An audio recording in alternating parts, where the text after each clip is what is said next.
What'd you think of the Wolverine death? That was the most iconic for me. Perfection. This is befitting of Wolverine tree. Yeah, Through the torso, right? Then she calls him daddy. Now, as a dad with two daughters, I'm like, that. I had a little. I'm not gonna lie, Adrian. There was eye sweat. There was eye sweat in that one for me. That was the one of them that got me. Do you think that is better than, equal to, or not as good as the Ironman Tony Stark death? Better.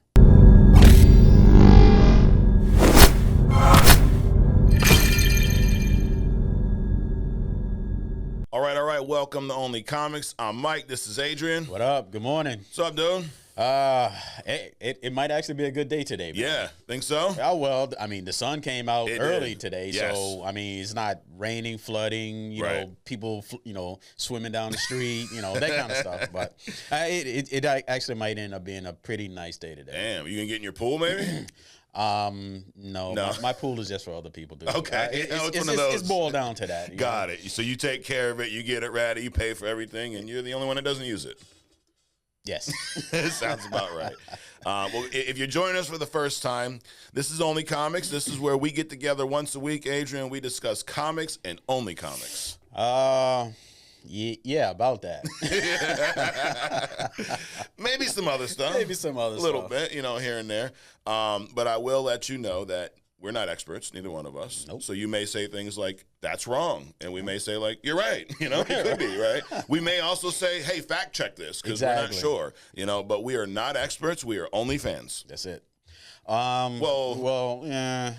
that. We're just fans. Well, sure. Okay. Let's go with that. We're just fans, right? But I do know this. You will be entertained, right? Yes. If you stick around, I forget his name, but a guy on YouTube was like, man, I don't know why, but I just like you guys. He's like, I'm a young guy, like younger than us. He's like, my attention span is not the greatest, but I watch your stuff more than anyone else's. Wow. Like, yeah, good. He's a smart fella. Right.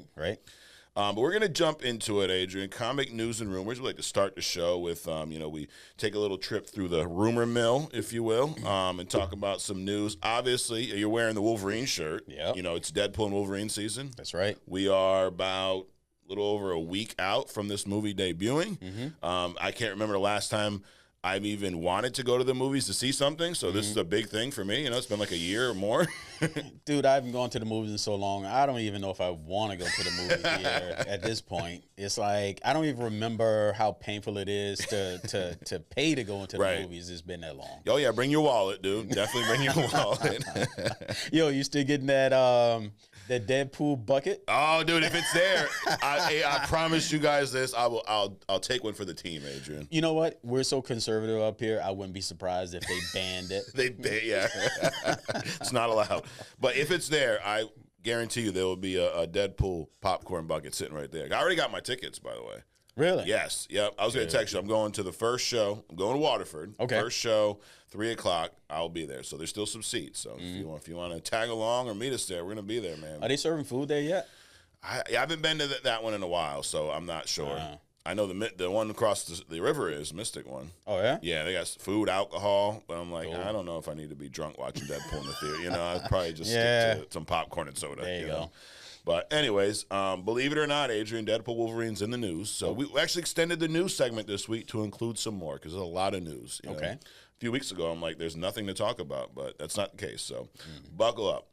All right, number one, Kevin Feige. He kind of teases X-Men plans because one of the questions I think a lot of us MCU fans have right now are like, dude, where's the X-Men? Where's the mutants? Right. They've referenced it in some movies and shows. Ms. Marvel has been declared a mutant. Namor has been declared the first mutant, right? And then in the She-Hulk episode on the news, I don't know if it was an article or on TV, they talk about a man in a bar with claws.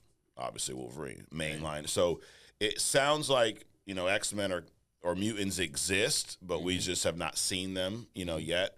So they've been asking Kevin Feige. Obviously, he's in the doing the promo for this movie, and of course, X-Men come up. What's next? And what he kind of just said was it all starts on July 26th. Basically, he's not going to answer anything now, but like starting on July 26th, that's when this movie drops, is when we're going to get a clear view of what the mutants in the MCU look like. Okay. Now, what does that mean? Who the hell knows? TVA is in this movie, right? So there's timeline stuff. I mean, it could be something as like simple as, hey, we just discovered there's mutants in the mainline MCU, or there could be some timeline shit where all of a sudden the mutants have been there the whole time. Right. Who knows, you know? But the other thing that, you know, one of the big pieces of this movie that is exciting for a lot of us fans is Wolverine in the actual yellow and blue suit, which we've not seen. Mm-hmm. So they asked him about that, and that was Kevin Feige's idea. So he said that when he found out Hugh Jackman was back, he's like, dude, I called the studio and I said, you know, you got to get the yellow outfit, right? Like that's you know, non-negotiable. So kudos to Kevin Feige for knowing that. Cool. You know what he compared it to. He said that Hugh Jackman never appearing in the character's most iconic suit is like being Superman in 10 movies and never wearing the costume. Okay, I like that. Right, like that. It makes sense. That's, you know.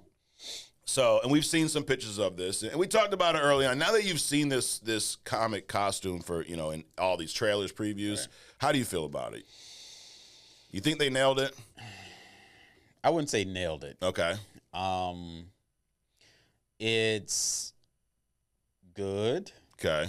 It's just that it makes him look taller than he actually is. It does make him look taller. Which is weird. Yeah. To see Wolverine that tall. Yeah. So for me, it just stands out as being like just kind of a little odd, but it's cool. Yeah.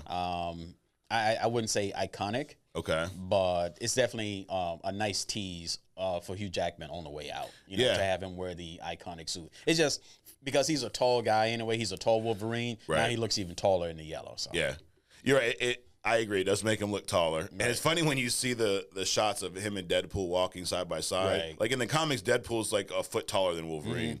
And here they're about the same height. Or Hugh Jackman may even look a little taller. I don't know if that's just how it's shot. But I don't know when he put the helmet on with the ears. You know, he'll be a little taller. Yep. Yeah, he's over here, you know, Galactus height and shit. You know? God. But yeah, it's hard. It is a great looking suit. Mm-hmm. I don't think they 100% captured the comic accurateness but it does. For me, it's probably the best, not probably, definitely the best Wolverine suit we've seen ever on screen. I mean, up until now, you really haven't seen a Wolverine suit. No. You've seen a ninja outfit. You know, For real. So you can't really call those things in the past a suit. No. It's more of a... It's like something. It's not even a costume. No. It's like, you know, you put on some black stuff. Leather. And, yeah, exactly. And then go about your business. It's like you're either going to go ride your motorcycle or maybe you're going to go to one of those adult parties. I don't know what you're doing, but it looks like borderline, like there's whips and chains involved with those types of suits. I'm just saying. That's definitely not PG. Right. You know? So he's going out with the original iconic Wolverine suit, which is cool. Yeah, it is. For the first, actually, he's introducing and then going out with, because we didn't see a Wolverine suit before now. Nope. Yep, I agree. So kudos to Kevin Feige for at least, you know, understanding that hey, if he's coming back, this is because outside of that, Hugh Jackman's Wolverine was great. Right. I mean, I think from like the attitude, the whole like Wolverine's an ass, and Wolverine's always annoyed, and everything bothers him, and you know he's never happy, and he's a sucker for love, right? All the same, and I think Hugh Jackman portrayed that perfectly, right? Like, dude, in 90% of his scenes, he's annoyed at somebody, right? Exactly. And I mean, we saw some really good fight scenes. I still stand behind. We've not seen a true proper, you know, like I want to see some bloody Wolverine fights. Sure. But we had some pretty good moments. You know, X2 when they storm the mansion and Wolverine's claws are going through people's chests, but there's magically no blood for some reason. Right. But we saw his primal rage in Logan. So I think probably the only thing that's been missing was the suit. Yeah. So that's cool. Good job, Kevin Feige, on that. And then I'm interested to see where this mutant thing goes, because I think the MCU is at the point where it needs some type of shakeup. Right. And introducing mutants and X-Men, I think would be a great thing.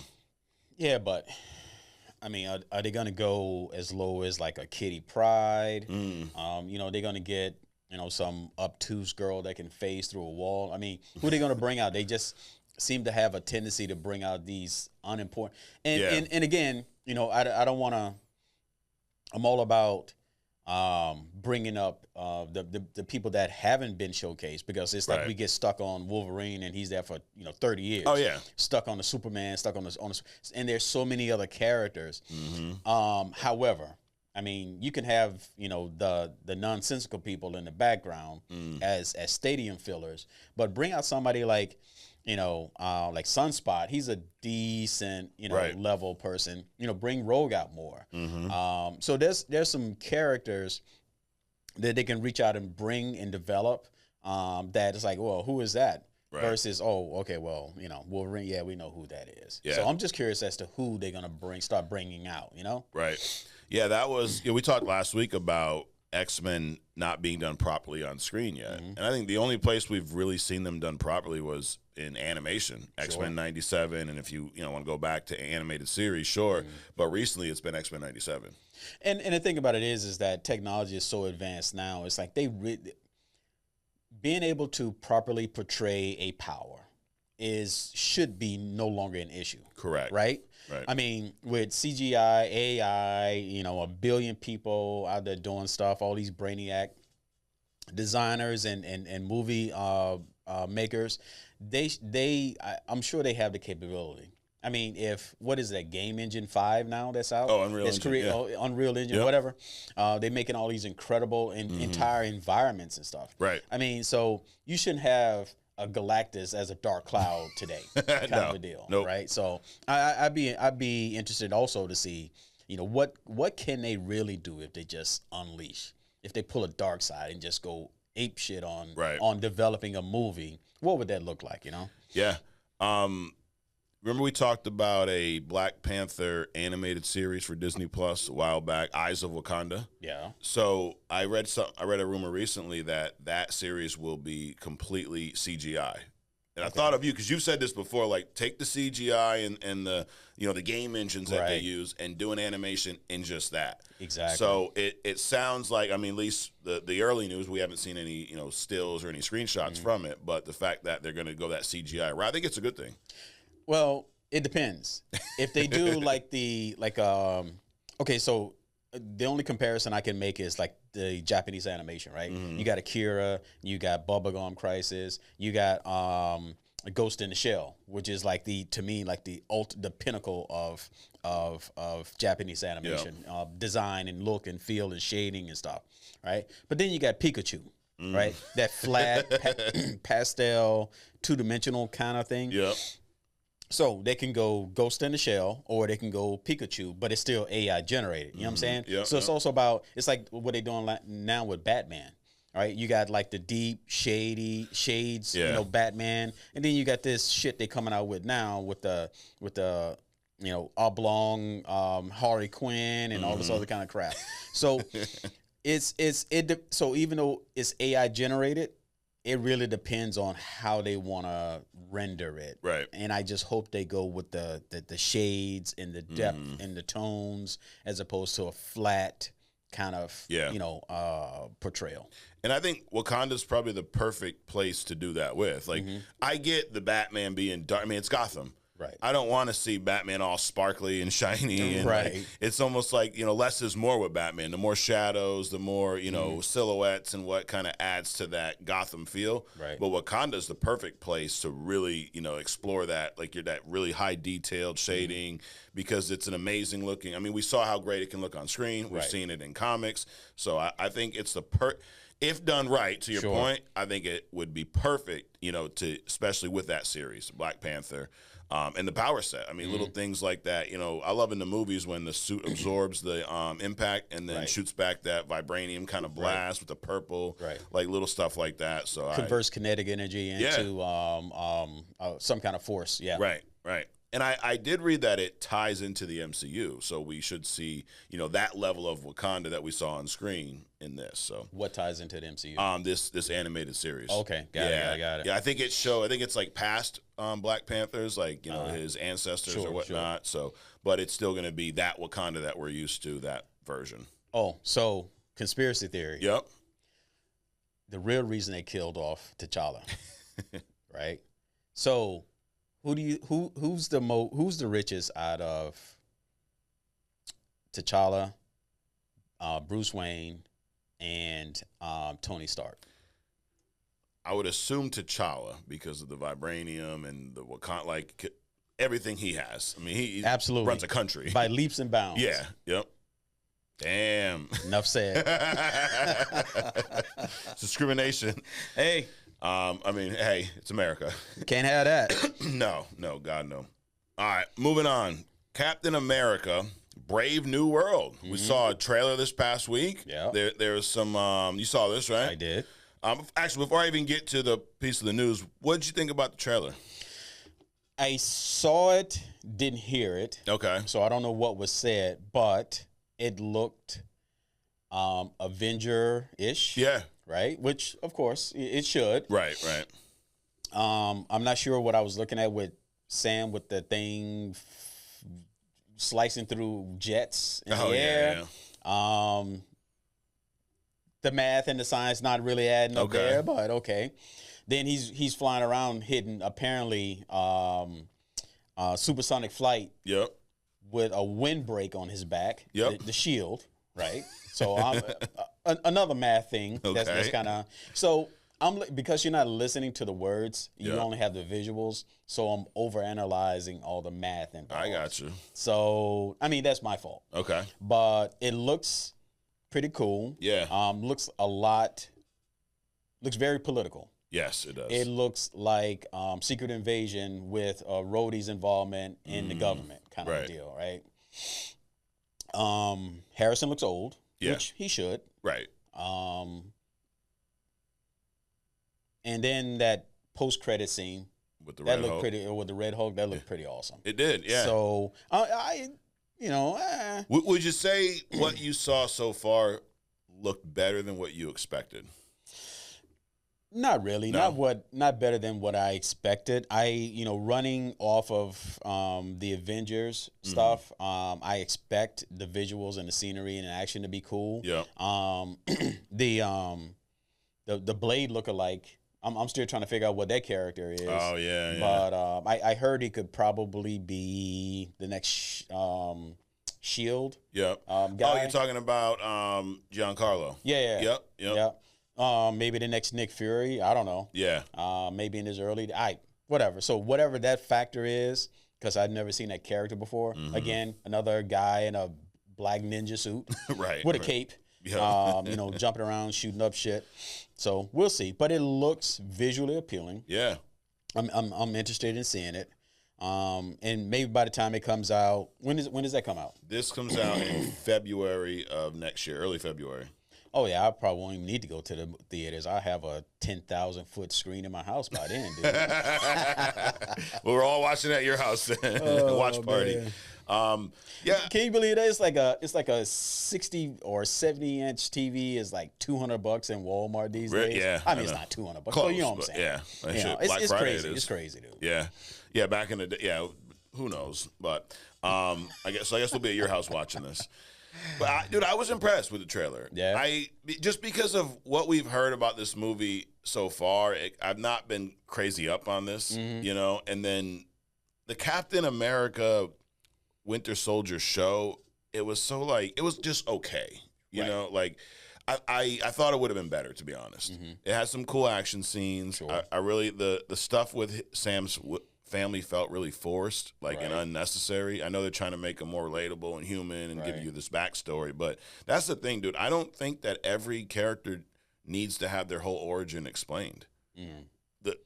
That's we'll get into this when we talk about Deadpool Wolverine later, but one of the things I don't like about the Wolverine story now is we know his whole origin. I like when we didn't. When there was that mystique about we're not really sure exactly, and he don't know. It's like you're talking about Harrison Ford, who's in this movie, Han Solo. The worst part about the Han Solo movie is that it was Han Solo's origin. One of the coolest thing about Han Solo was the fact that you didn't really know his background. Right. He was this kind of mysterious, bounty hunter type guy, and that kind of created, I guess, more of an aura around him. And then when they tell you everything, you're like, oh, he's just a regular dude. Right. I think they did the Sam backstory a little bit is because, he, as Captain Falcon, right? Yep. So Steve Rogers, we knew his backstory. Right. that kind of developed over time. So we knew his backstory, but we knew pretty much nothing about, Sam Wilson, the Falcon, other than he's flying around with a peregrine on his shoulder. Right.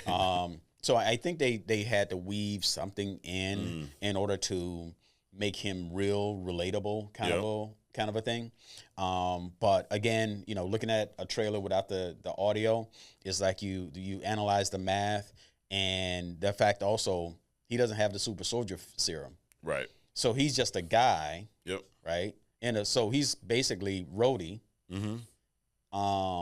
In a suit. Right. So I'm still kind of not over that Captain Falcon thing. Yeah.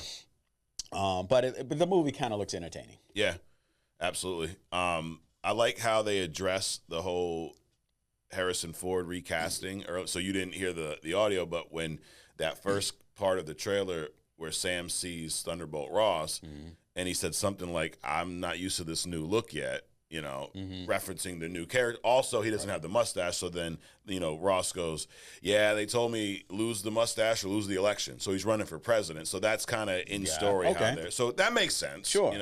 Now, it is weird seeing Thunderbolt Ross without that iconic mustache. Right. I get storyline why, but it's a little strange.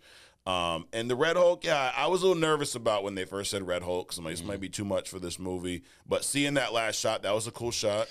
Yeah, but they only showed like his lower torso, right? Yeah. So are they gonna imprint Harrison Ford's face into that's gonna look weird. Dude. Yeah. Because they did that with Ruffalo. Right. I still don't like that Hulk. The smart Hulk. Yeah. Well, whatever Hulk. Yeah. They made him look like Mark Ruffalo. Yeah. And I'm just not feeling that dude. Gotcha. So I don't know. We'll see. From the shot, you see a little bit of his head because he's got the shield up here, and then he slams it down. I like that it's not going to be one of those smart Hulk type, it looks like a full blown Hulk, so that's cool. But I guess we'll see. I mean, I'm excited to see a Hulk that I don't know a whole lot about Red Hulk, but I hope that he has that Hulk rage. It's not that watered down. I can talk to you in my Hulk form and sit here and have lunch with you. I want the guy who's gonna go fuck shit up. We got to worry about what's he doing? Stop him. I miss that kind of uneasy uncertainty with the Hulk in the MCU. You know what I mean? So another thing. So what's going on with Captain America's shield? Right. So there's this whole thing. Now it's transitioning over from Steve Rogers to Sam. Yeah. Right. So now everybody's touching the shield. Right. Rogue throwing the shit in the mountains. Yeah. The Hulk slamming into the ground. Yes. Sam, take control of your shield. Dude. What's going on, man? Yeah. Steve would have never allowed that. There is a part in the. Actually, let me backtrack. I'm gonna double down, and this has actually been trending. It was on Twitter this past week. We had mentioned they should have recasted T'Challa. Right. Yes. So there was I forget the account, but they posted 2 photos of the recast. If you remember, Terrence Howard, we've talked about a bunch. He was the original Rhodey, and then in Iron Man 2, Don Cheadle takes over. And in they did a similar scene in the beginning of that movie. They're in the courtroom, right? Because Tony Stark's on trial or whatever, and he sees Rhodey for the first time, and he goes, "I didn't expect to see you here." Also, kind of a little tongue-in-cheek way to address it.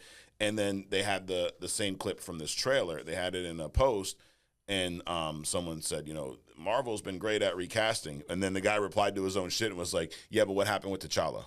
Right. So why is it okay to recast these two? One was over some financial issues, right? You wanted to pay him peanuts after you paid him millions in the last film.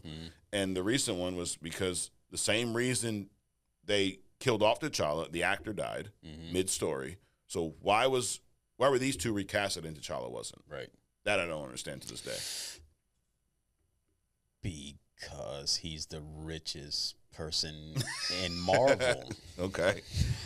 So basically Ross wasn't paid enough, he just recast him.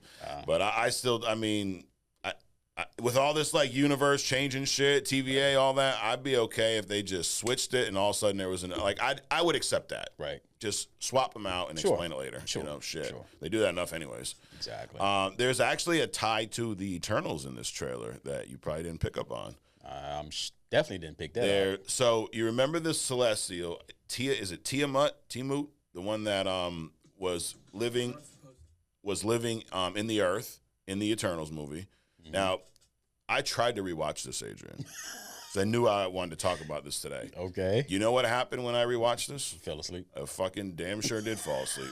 Yep, I woke up, the movie was over, and it was time for bed. That movie, it literally is a cure for insomnia. There you go. So hey, I'm gonna start one of those ads. If you're suffering from insomnia, please try to watch this movie, The Eternals, or Dune, either or. Well, don't say insomnia because that's kind of over people's head. Just say if you can't sleep. You think our viewers are that dumb? No, not our viewers. No, not ours. It's for the other one, exactly, the new guys. But in that movie, Tiamut, however the hell you say it, is one of the Celestials, and the whole kind of thing about the Eternals is the Celestials are inside of a planet, and in order for them to kind of be born, the planet has to die. Like Correct. It absorbs the planet or some shit. Right. I don't know. And in this movie, I can't even recap it because it's so bad. It's just boring. Dude, I got through, it was like 40 minutes.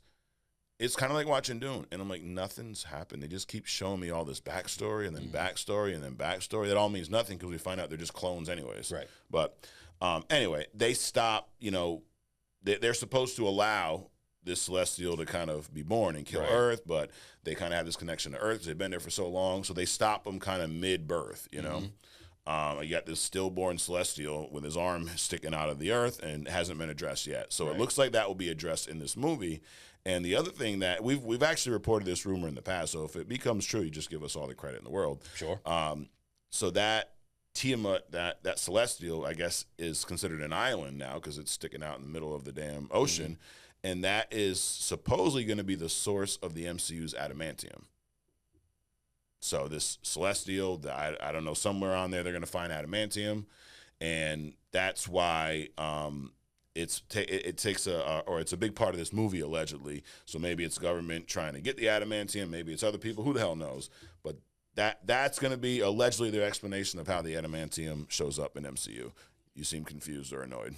No, you saying adamantium, and I'm thinking vibranium. Oh, okay. So that's that. I'm like, wow, they kill off T'Challa. I mean, if you name your company Wakanda, whatever, blah blah blah blah blah. Yeah. Get ready to change the name because they trying to take Wakanda out, dude. They're gonna erase that altogether. But it's adamantium, not vibranium. My bad. Yep. Okay. I was like, man, you're mad about this. And you do see a spot in the trailer where Sam's kind of flying away, and with this still right here, you can tell that it's that, freaking half-dead Celestial sticking out. So sure, I guess I'm glad they're finally going to address that, because, like, how long would you let a big, alien's arm stick out of Earth before you, mentioned it? Well, they had to give Trump time to snap up that real estate property, right? So yeah. when all the flybys are going to have, like, Trump on it. Right.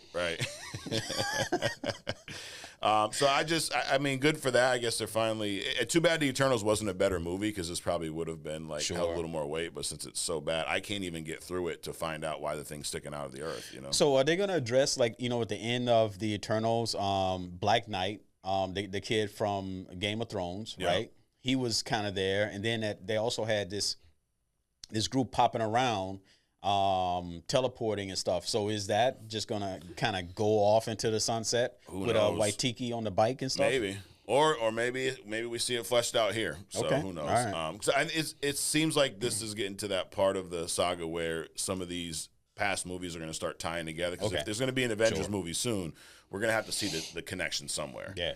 A lot of people give this whole series a lot of shit, but dude, at this point in the original saga, we didn't really know a lot either. There was some mention of, Infinity Stones and stuff like that. I don't even think we had the Guardians movie yet, so there was no full explanation. You had no idea it was going to lead to Thanos' snap. Right. So for anyone, they haven't, we don't know where it's going. Dude, you shouldn't know where it's going yet. Exactly. You should find out in the later part of this saga, which it seems like they're going to start fleshing that out now. So I guess just be patient a little bit. Are we going to have a Power Stone, a battle royale between the Infinity Stones, the Mandarin rings, and the Chong-Chi. Oh shit, maybe bolos or whatever the hell they are. Possibly. I mean, I do think that. And then the bangles, right? Yeah, the Miss Marvel's bangles. Yep. I do think those weapons, artifacts, whatever the hell you want to call them, will play a major role in these Avengers movies. I think, to your point, they kind of take the place of the stones, right? Right. Like, we've not seen any connection yet, but they keep They look similar. There was rings around in what was that shitty ass movie? The Ant-Man movie, Quantumania. When Kang's little lair down in the quantum realm, there was rings that looked and had similar symbols on them, just like the Shang-Chi rings. Ms. Marvel's bangles also slightly resemble. So and what was the in the Marvels? Dar-Ben had the other bangle. Right. She had one bangle, and Miss Marvel had the other one. Right. So who knows what else is out there that hasn't been. So I do think all those weapons will probably somehow connect. You know, maybe instead of the gauntlet, maybe they'll just make a necklace, you know. I don't know. Something, a headband. So anyways, yeah, Captain America trailer shows a kind of connection to Eternals. It drops. And I think, you know, from what I've seen so far, it definitely has me more up on the movie than I was in the past. So we'll see. I am with you with the whole Captain Falcon. That's a little bit of a struggle for me. Right. I think they're fleshing out his look a little more, having him with the, you know, with the suit, him with the whole political story. I think that fits him, which we've always seen with Captain America, whether it was, you know, Steve Rogers or not. So moving on, Deadpool and Wolverine again back in the news. So. There's been a handful of people. For some reason, we weren't involved in this, Adrian. There's been some fans that were allowed to see the first 35 minutes of Deadpool and Wolverine. You know, which we talk about this shit every week. Could you like what the fuck's going on over there? No coffee. No, they trying to get rid of us. They along are with Wakanda, man. I don't know what's going on. They're trying to cancel us. Wow. You know, like if anyone should have seen the first 35 minutes and reported back, it should have been us. Because who's gonna give them great promo, and be honest about it? Right. Us. But anyway, so these other guys who are not us, they got to see it. You know what I think is that there's going to be so many things in there that we predicted. They just don't want to give us credit for. They're going to make us pay to see the things that we predicted that they are now doing in the movies. Yeah. I think they kind of ass hurt, dude. Yeah, absolutely. Definitely. Just saying. It's all right. You know what? We'll just wait and we'll see it in a couple of weeks. You know, we'll just sit back. We'll be patient, as I told you guys. But dude, I don't think I've seen a bad piece of feedback about this movie. So everyone, I mean, this one guy says, despite the Fox merger, it still feels like a continuation of Deadpool 2, story and tone wise. Nothing has been toned back.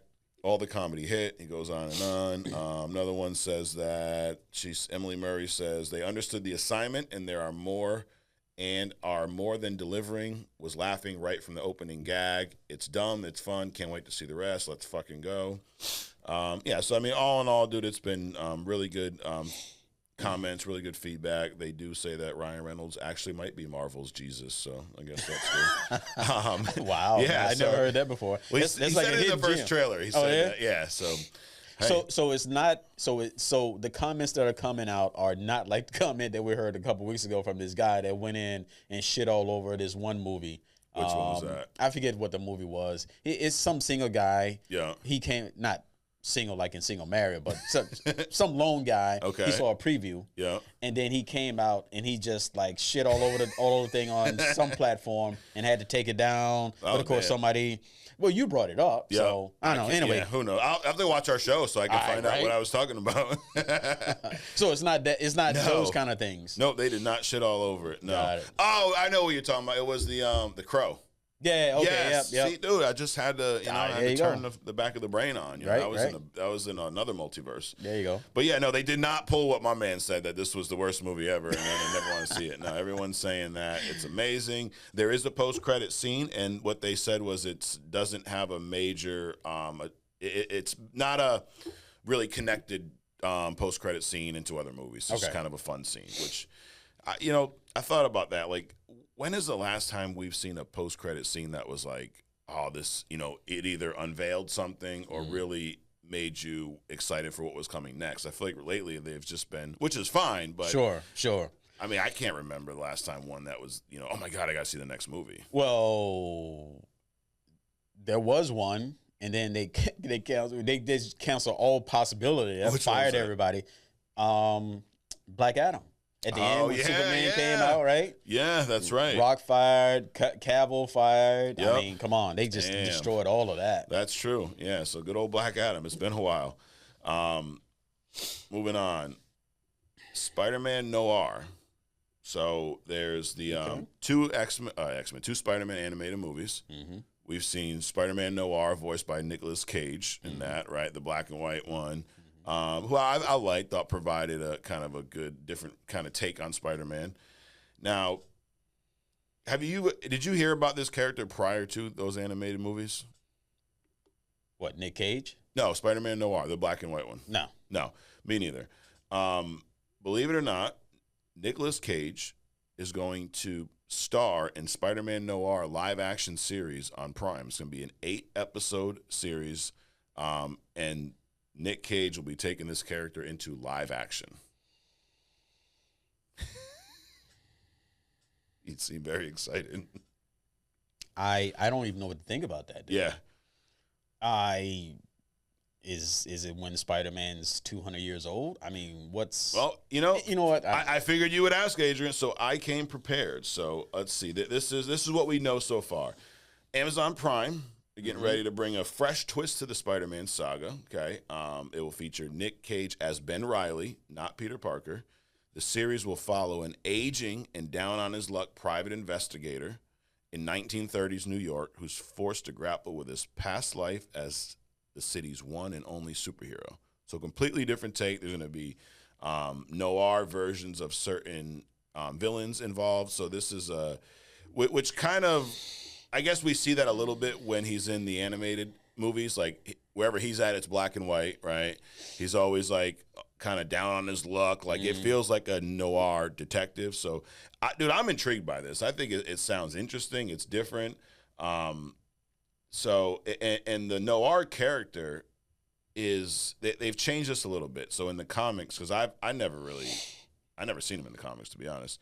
But his origin in the comics is it is Peter Parker. Mm-hmm. He's a young photojournalist who gains a spider-like powers, just like he does.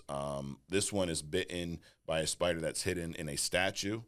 His uncle Ben Parker is a social activist who was killed by a criminal underworld, inspiring him to go fight, crime. It's darker, more brooding than mainstream Spider-Man. He's driven by a strong sense of justice and revenge. He wears a black trench coat, fedora, and goggles, which we saw in the animated series.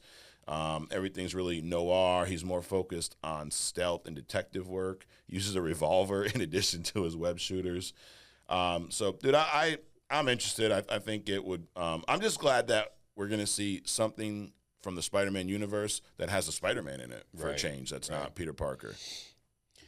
Now that you've read the description, I'm actually intrigued myself. Yeah. I mean, so that could work. Yeah. They actually explain it, it's an older Spider-Man film, noir, that kind of thing. So when you first said it, I'm thinking, like, what the hell's going on? Yeah, what's this, Beetlejuice jumping out of a Mach 2 jet and a, you're thinking he's going to be real Spider-Man. Exactly.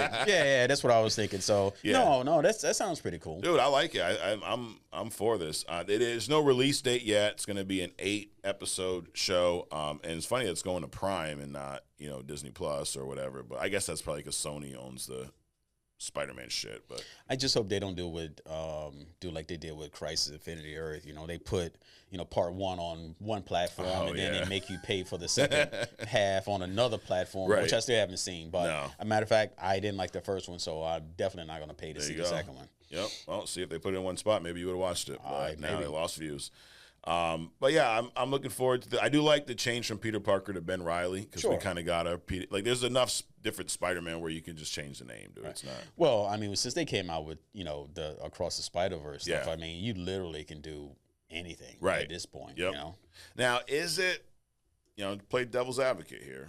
Is it a little bit of a disservice that we're seeing a live action Ben Reilly before we're seeing a live action Miles Morales?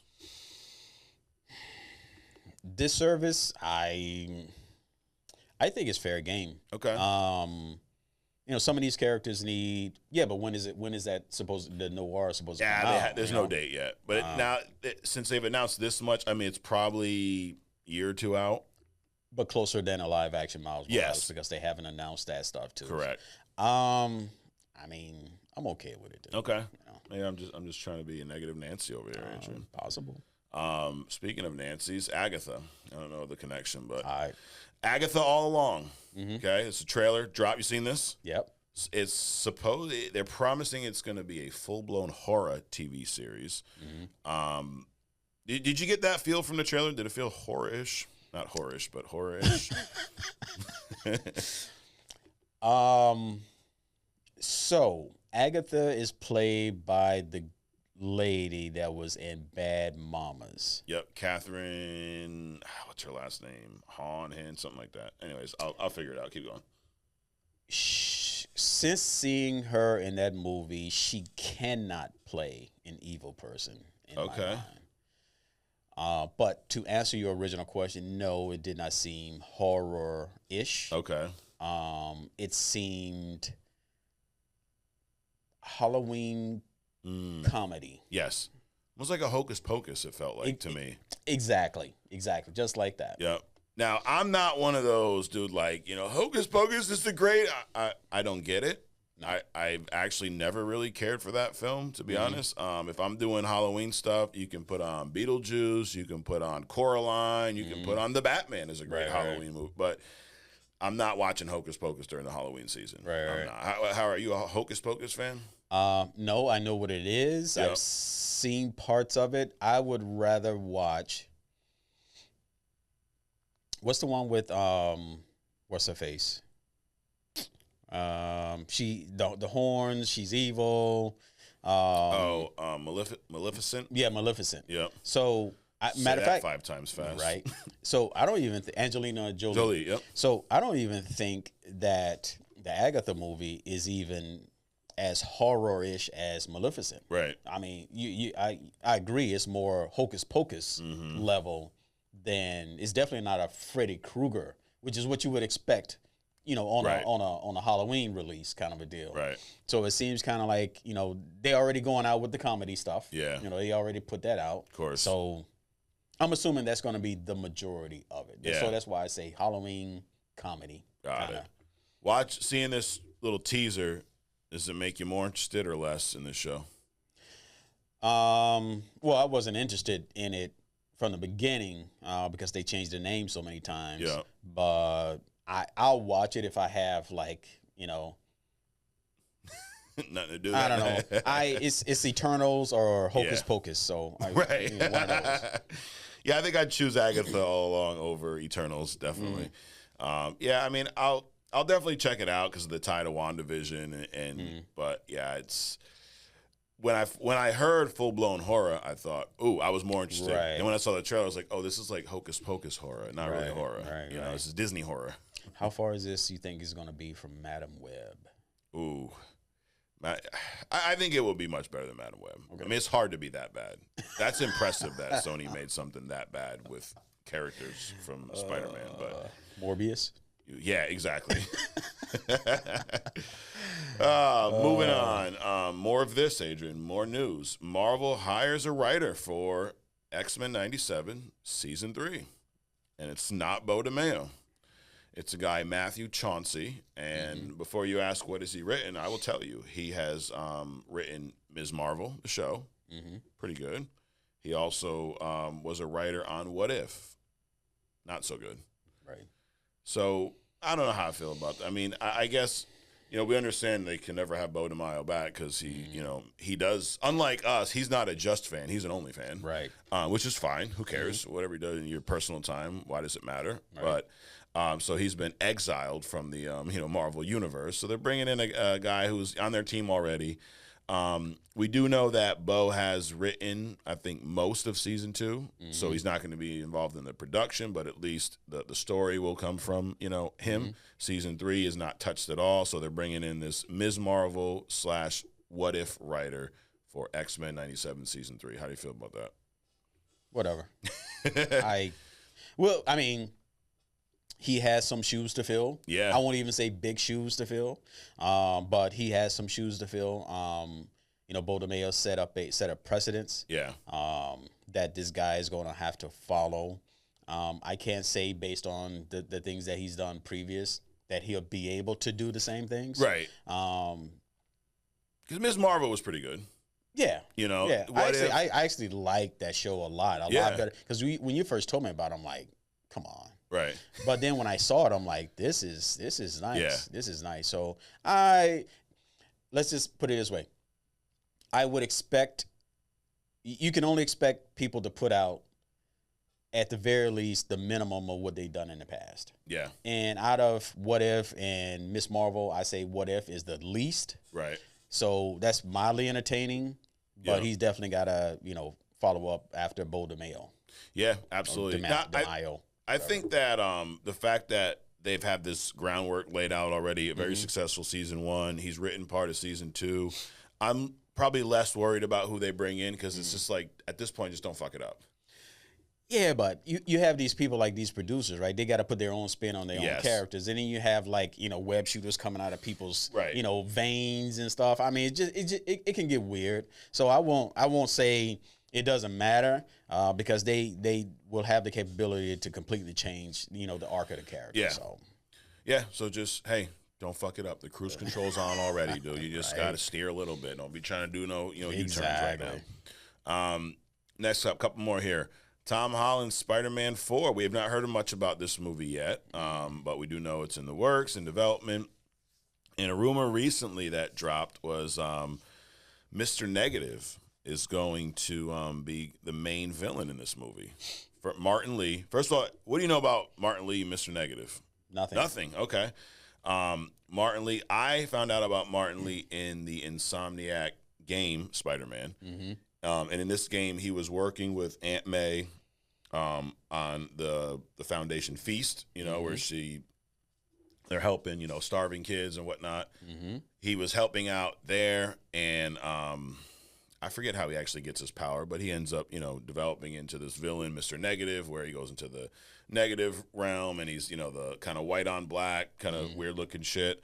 But I mean, it's weird, but it's cool. It works. There were some pretty cool boss battles, and there's a fight where you're Spider-Man and you're fighting Mr. Negative on a train, which is pretty cool. But anyways, I won't get into his whole backstory and stuff. I thought he was a pretty cool character in that. Now, forget about, so you don't really know much about him, but how do you feel about them using a new villain that we've not seen so far? Because I feel like they rehash a lot of shit. Well, it's not just that they rehash them; they screw them up. That too. So no, I'm cool because Spider-Man had a plethora of villains, and they should start bringing out some people who knows. I mean, maybe this Mr. Whatever will become an iconic villain role. Yeah, he's got not to steal your hidden gem style here, Adrian, but. He's got superhuman strength and reflexes, a healing touch, mind control, access to advanced tech, the ability to switch between reversed and regular appearance, and the dark force is what grants him these powers.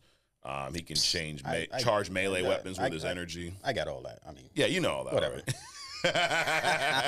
Oh, you have all those abilities already. Yeah. I flow through that by the time I'm done with my first cup of coffee, and I move on to other power sets. So, are you going to be casted as Mr. Negative then? I am Mr. Negative. Okay, yeah. I mean, dude, the white and gray beard is similar to the colors that he changed. So, you already looked the part. There you go, Marvel. There you go. Just shoot us a DM or slide into the DMs, Marvel, or hit us up through email, and or a fax, whatever you want to do. Send a letter, smoke signals. But Adrian, you'd be okay with playing Mr. Negative, right? Sure. Just don't put me on that Wakanda train. Don't cancel Adrian. I'll be going tomorrow. For real. Dude, if you're playing Mr. Negative, I want to play Professor Xavier. I want to be shirt cocking it in the wheelchair, with the blanket on. There you go. Anyway, so yeah, I think that's a good move. I just, regardless of who it is, we see too much of the same shit on screen. Right. Let's have another version of the Joker, another version of the... Right. Dude, this is a character I think will be cool to bring to screen because of the whole look. So I'm down with it. Whether he survives or not, into other movies, put him in. Yeah. Put him in. Let's see less of, origin. Uncle Ben's, Aunt May's, Martha's, both of them, all that stuff. Let's do less of that and bring out more of these characters. You never know. Maybe they'll be a hit. Right, absolutely. Hey, I like that little segue, dude. There's a hit or miss cast coming out soon, so stay tuned, that's guys. what we do. And actually, if you're watching, could you like the video, please? Like, just hit it. Don't take. Yep. You know what's funny? Some people will tell me in the comments that they like our shit. Like, that's wonderful. Did you like the video though? It helps us, you know. So I love that you're telling us, but also, dude, like the video right now. Stop. Hit the. It looks like this. Thumbs up. Just hit it. Last piece. There's some bells or something in there too. Yeah, there's a bell. You get a little notification bell. You can when you subscribe. So it's a great point. Subscribe to the channel. You'll find out more about Adrian's casting in the next Spider-Man 4 movie. So last piece of news, another Deadpool Wolverine piece of news. And this was just a comment Ryan Reynolds made. So he was interviewed by Sky News, and he said, at the end of the day, I'm so happy with it, the movie. It's the best movie I've ever done. It's a bold statement there. Best movie he's ever done. Now, do you think this is Ryan, just playing into the marketing strategy, or do you think he really feels this way? Well, who knows? Yeah. Who knows? I mean, who knows what mindset he's in? But if I think he's proud of it. Sure. But is he proud of it? I'm still wondering what his angle is. You know, that whole Ryan Jesus thing. He's saving the MCU. Is he? Anyway, I don't care. Yeah. But to answer your question, what was the question? Well, how about this? Do you think that this will be the best movie Ryan Reynolds ever made? I mean, let's not I love Ryan Reynolds. Let's not act like he's Leonardo DiCaprio, though. Well, that's a weird comparison, but it's possible. Yeah. I mean, he's not really like Jack Nicholson kind of. Yeah, well, that's what I mean. Like, he's not in these Oscar level movies. Exactly. So yeah. I don't know. He's entertaining. Yep. And the movies that I've seen of him in have been entertaining. So I don't know about his best movie. Yeah. But I would assume that it would be a good movie. Yeah. I think I agree with. I think it could be his best because again, he's not like he is a fun actor. He's funny, but I mean, he was in like Van Wilder and Free Guy, stuff like that. Right. Like he's not in, Shawshank Redemption, or the Titanic. Anyway, yeah. But so maybe it is. But just hearing the overall positivity about this movie, I think they're gonna nail it. I think it's gonna hit, and I'm looking forward to this almost as much as I'm looking forward to putting that popcorn bucket right there just to see your face when you have to look at it every week. Wow. Yeah. So that being said, let's wrap up this comic news and rumors with a little thumbs up, thumbs down. So I'm gonna recap these titles real quick, and we're just gonna let you know if we give it a thumbs up or not.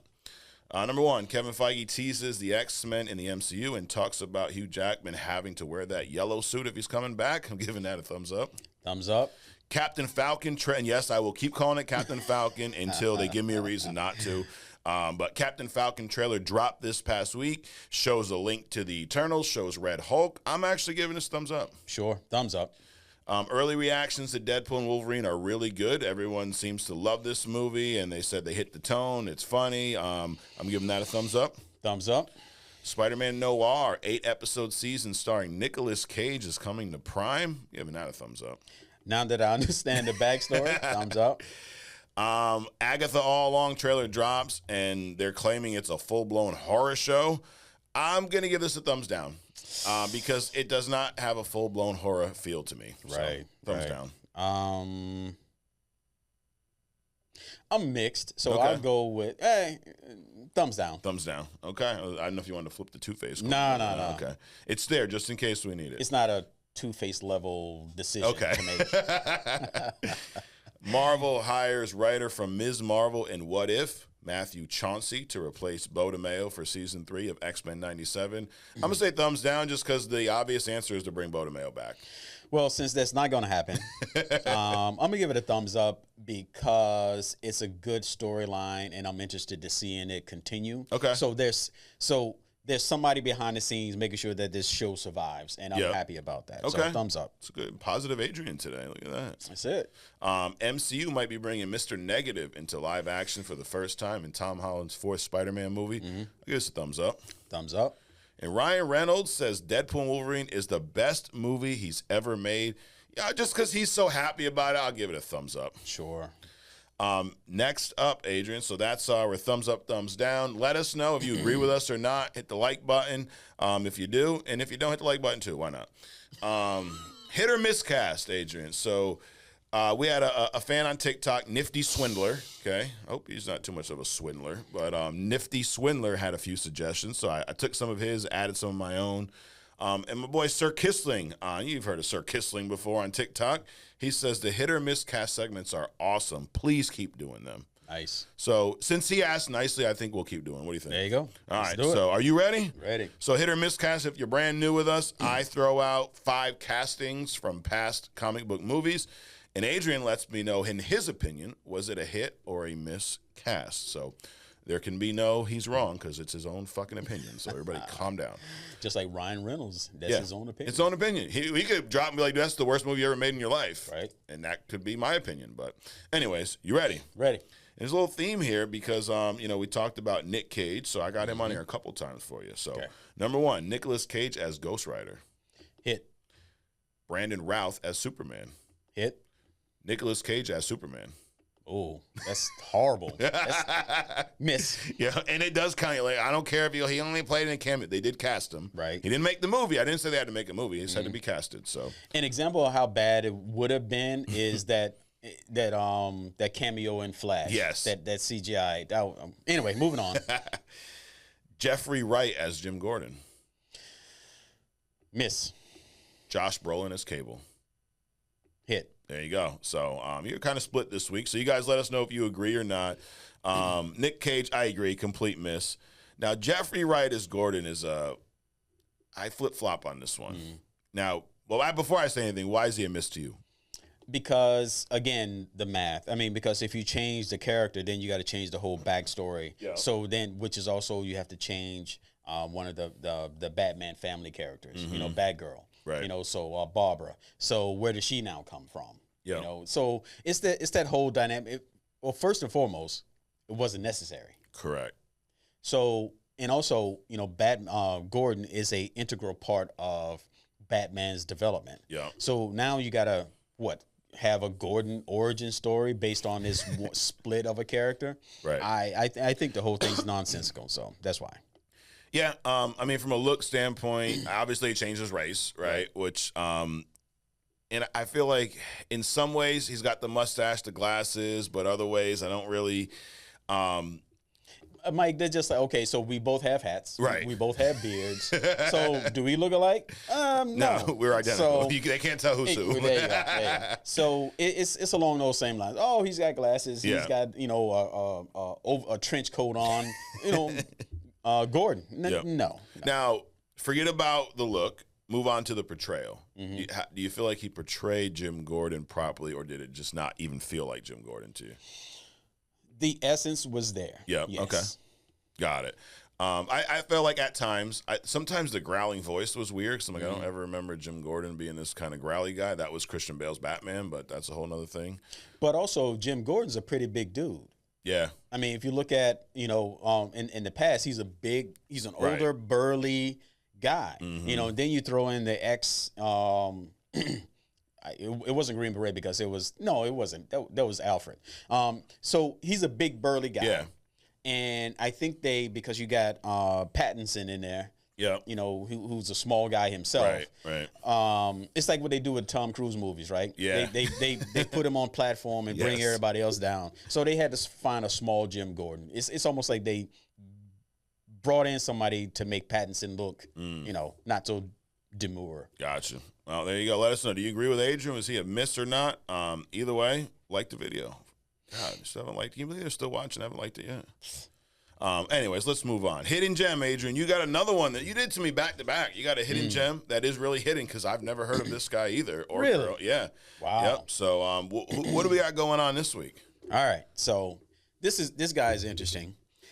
He's kind of like in the background, hence the hidden gem, right? So this week's hidden gem is Vandal Savage, right? Okay.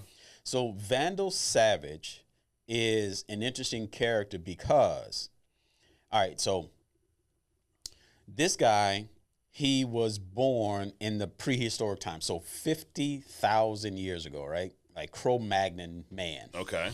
And he became, when he became of age, he went out hunting or something, and there was this meteor crashed. And because he was cold, Okay. So he went. They didn't really think about Wait, this radiation. Was what timeline was this? 50,000 years ago. Okay. Right, like prehistoric man. Got it. Right. So think hunter gatherer, spear. Yep. They don't have a Kroger's to get their food from. They got to go kill the food and bring it back and all this other kind of stuff. So he's out hunter gathering, and it's cold, and this meteor has crashed. Yeah. And so he goes to, and not knowing about radiation and blah blah blah. He's just looking for a source of warmth. Okay. So he goes and he lays down next to this thing, right? And the meteorite embodies, gives him these powers. Okay. Right. And it turns out, and it used to be thought that it was just kind of like some magical thing, but it actually turned out to be like tektites or some kind of nanite technology, right? Which, by the way, that meteor was supposed to have hit Krypton before it blew up. So there's a whole linking to that. I don't know how they link from Marvel to DC, but it was supposed to hit Krypton at some point. Okay. Figure that one out. Wait, hold on. The same, so this character, what's his name? Vandal Savage? Vandal Savage. Vandal Savage is a Marvel character. Correct. And this meteorite was supposed to hit Krypton. Wait a minute. Is he a Marvel character? No. He's not. He's a DC character. He's DC. Wow. This has been a long weekend. Anyway, I say we're not experts. Right. But so this meteorite was supposed to hit Krypton. Correct. Didn't? Why? They deflected it? It deflected, whatever reason, wrong GPS. Okay. Or if it would have hit Krypton and destroyed it, then you wouldn't have had a Superman. There you go. So that's why it was deflected. All right. So it's supposed to hit Krypton, doesn't, lands on Earth 50,000 years ago. Correct. All right. So Vandal Savage looking for warmth. Wow, I did that whole Marvel DC crossover like with a quickness, right? But anyway, look at that. We're back on track. So he lay down, fell asleep. He woke up with these power sets. So what did it do to him? It made him far superior intellectually, right? Okay. So another one of our genius level intellects, right? But how much more genius can you be above a Cro-Magnon back in the day? So anyway, genius level intellect. Immortality, and super strength, speed, stamina, things like that. So this guy is basically living life through thousands of years, becoming or interacting with and or affecting all the major players. Genghis Khan, Vlad the Impaler, Caesar of Rome, Jack the Ripper. So he's behind the scenes doing all this other kind of stuff. But this guy's a complete asshole, right? Okay. So his whole thing is he wants to dominate the earth. So he's actually at one point in his future, he actually tries to direct an asteroid to Earth to destroy it, so that then he can rebuild it in his, his own image and stuff. Thwarted by Wally West and all this other kind of stuff. And interestingly enough, Bruce Wayne, who got slingshotted back in time, right? He got Vandal Savage got kicked out of his own clan because Bruce Wayne came back in time and beat him up in front of his clan. So of course. So because he defeated him in front of his own clan, his clan kicked him out. So anyway, that's that whole Bruce Wayne. And then Vandal Savage throughout time meets up with Bruce Wayne several times, always get his ass kicked. It's almost like last week's Hidden Gem, the hunter guy that's coming out with Craven. Craven the Hunter, right? Always gets defeated by Spider-Man, right? So you always have a nemesis. So I've identified you as my foe, but I can never beat you. Right. So he goes throughout time. So he creates Atlantis, right? Has a bunch of kids. But the thing about it is that with his children, with his descendants, in order at some point, because along with this immortality, he probably is rumored that he had cancer before. Okay. So intestinal cancer. And so the nanites didn't fix that. They just gave him immortality. So periodically he have these bouts of extreme pain from this cancer kind of a deal. Yeah. So did you say he created Atlantis? Yes. With an asteroid? No. He developed it because remember, this guy's 50,000 years old. Okay. He can go and look at a city and then just sit there and just have kids and do all this stuff and go away, which he would do. He would start something, leave it to other people, leave for centuries at a time, come back, you know, all this other kind of stuff. He created it and he destroyed it. Wow. Why? Or no, wow? I just said wow. Oh, okay.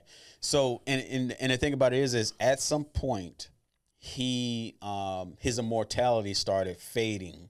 So he had to do certain things in order to maintain his immortality. Because again, he's like maniacal, so he wants to take over the earth. So, I mean, 50,000 years isn't long enough. But you would think that in 50,000 years, you could probably have taken over Should be able to figure it out in that much time. Right. Shit.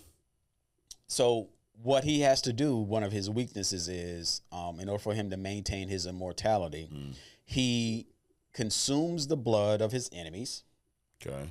And in order to repair himself, he has to consume the body parts of his direct descendants. Now, I'm not saying that he has to kill his descendants.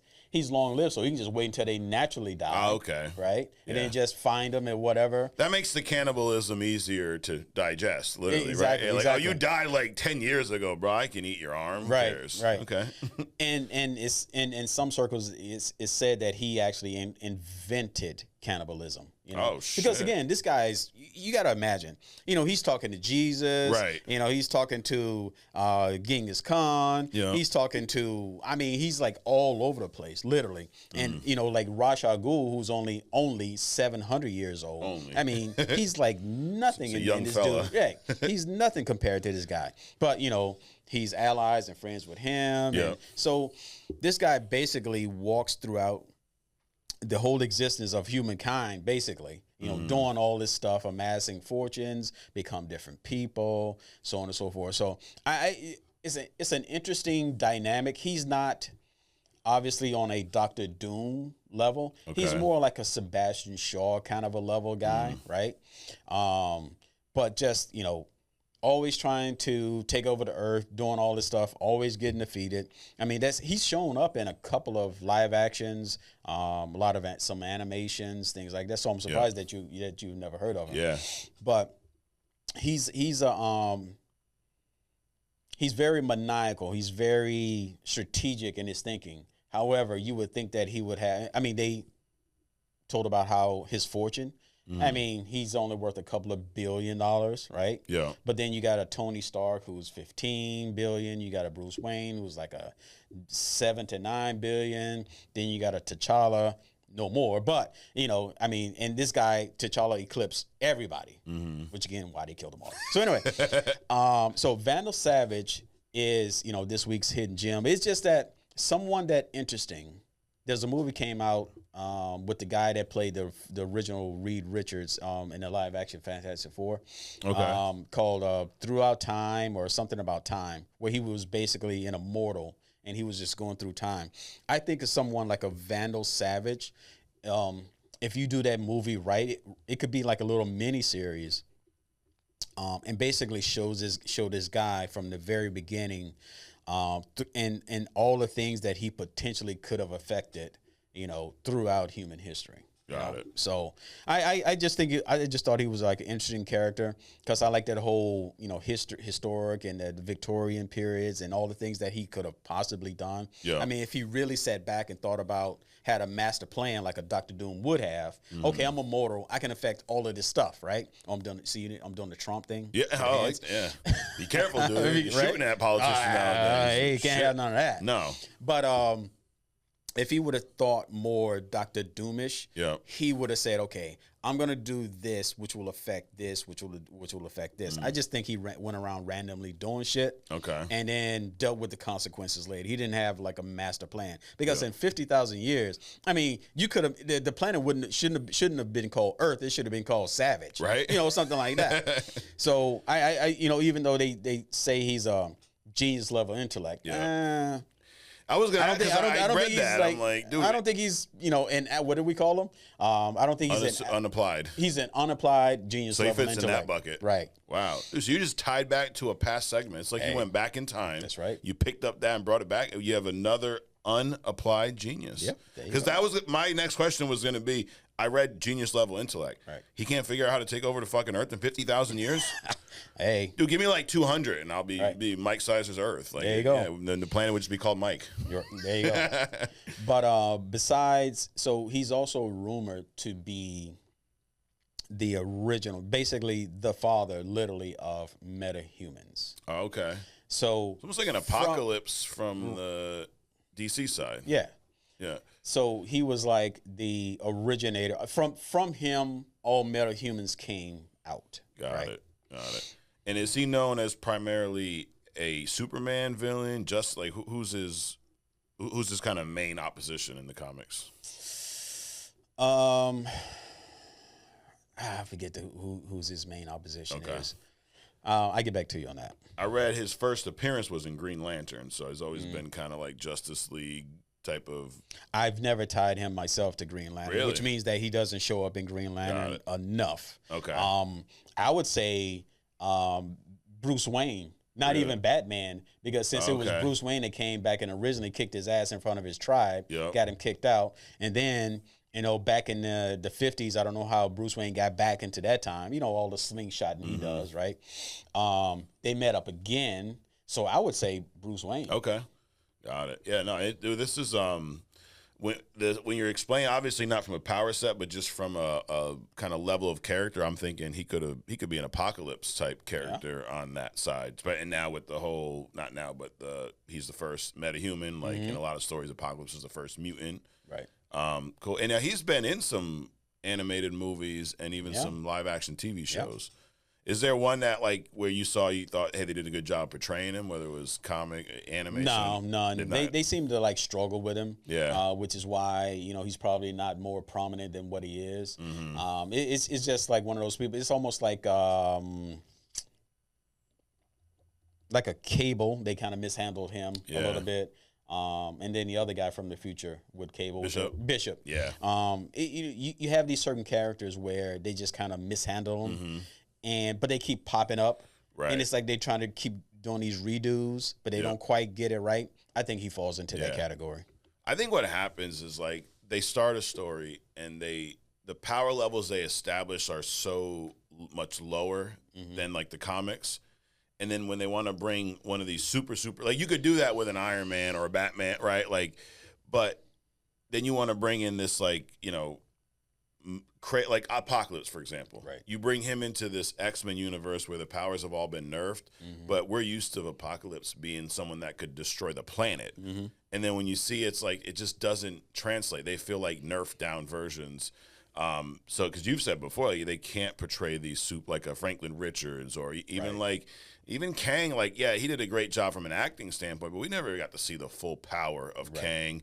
Definitely not Apocalypse. I mean, there's been so many. Thanos was one that they probably did the best job with. Sure. But it took a long time to build to that, and they had to really explain why he's so powerful, But, dude, Vandal Savage, cool character.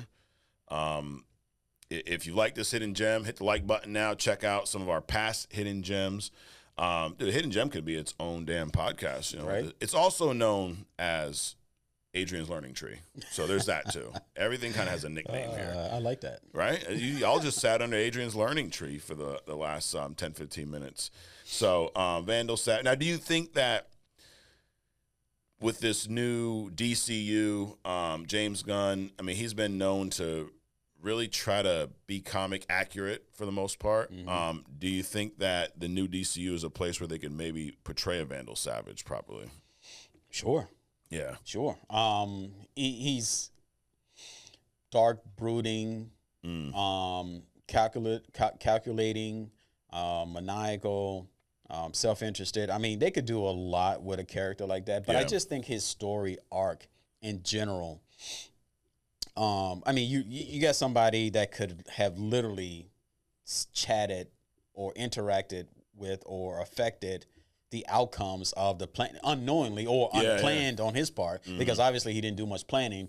50,000 years later, you still don't own the earth. Napoleon. Yeah. I mean, they mentioned him with Hitler. Yeah. I mean, just everybody. But most of his interactions have been with evil people because he is, right? Yeah. But still, I mean, the things that he could have done, the conversations, I think it would make a great, like a mini series or something like that. Yeah.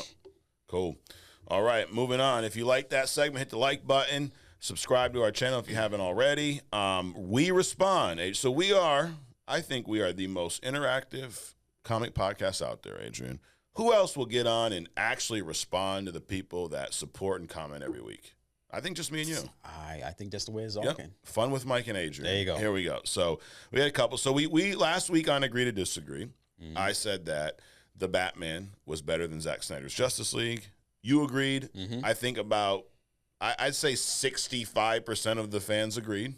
There was a vocal minority that didn't agree. They Zack Snyder is the best movie ever. I think when I read their comments, I think that's how they sound. The best movie ever I've ever seen. So my man JK over here had a couple questions. I singled out 2 comments here. So JK 2028. So he's living in the future. He's in 2028 already. Yep. Please explain y'all's grievances with Rob Snyder's Justice. First of all, I've never seen anything from Rob Snyder. I've seen Zack Snyder's, but I know what you meant, though. Rob Snyder's Justice League. I need to hear it or tag the video or something. I enjoyed it, LOL. And then the Mayo Lorian says, Zack Snyder fan bros still trying to defend a 4-hour black and white 4:3 aspect ratio snooze fest ego project like it's the Citizen Kane of superhero cinema is still wild to me. Absolutely wild. Right. I agree with my man here, the second guy. One thing I completely forgot when we were talking about this movie was the aspect ratio that it was shot in. It was a square. Right. Like, why?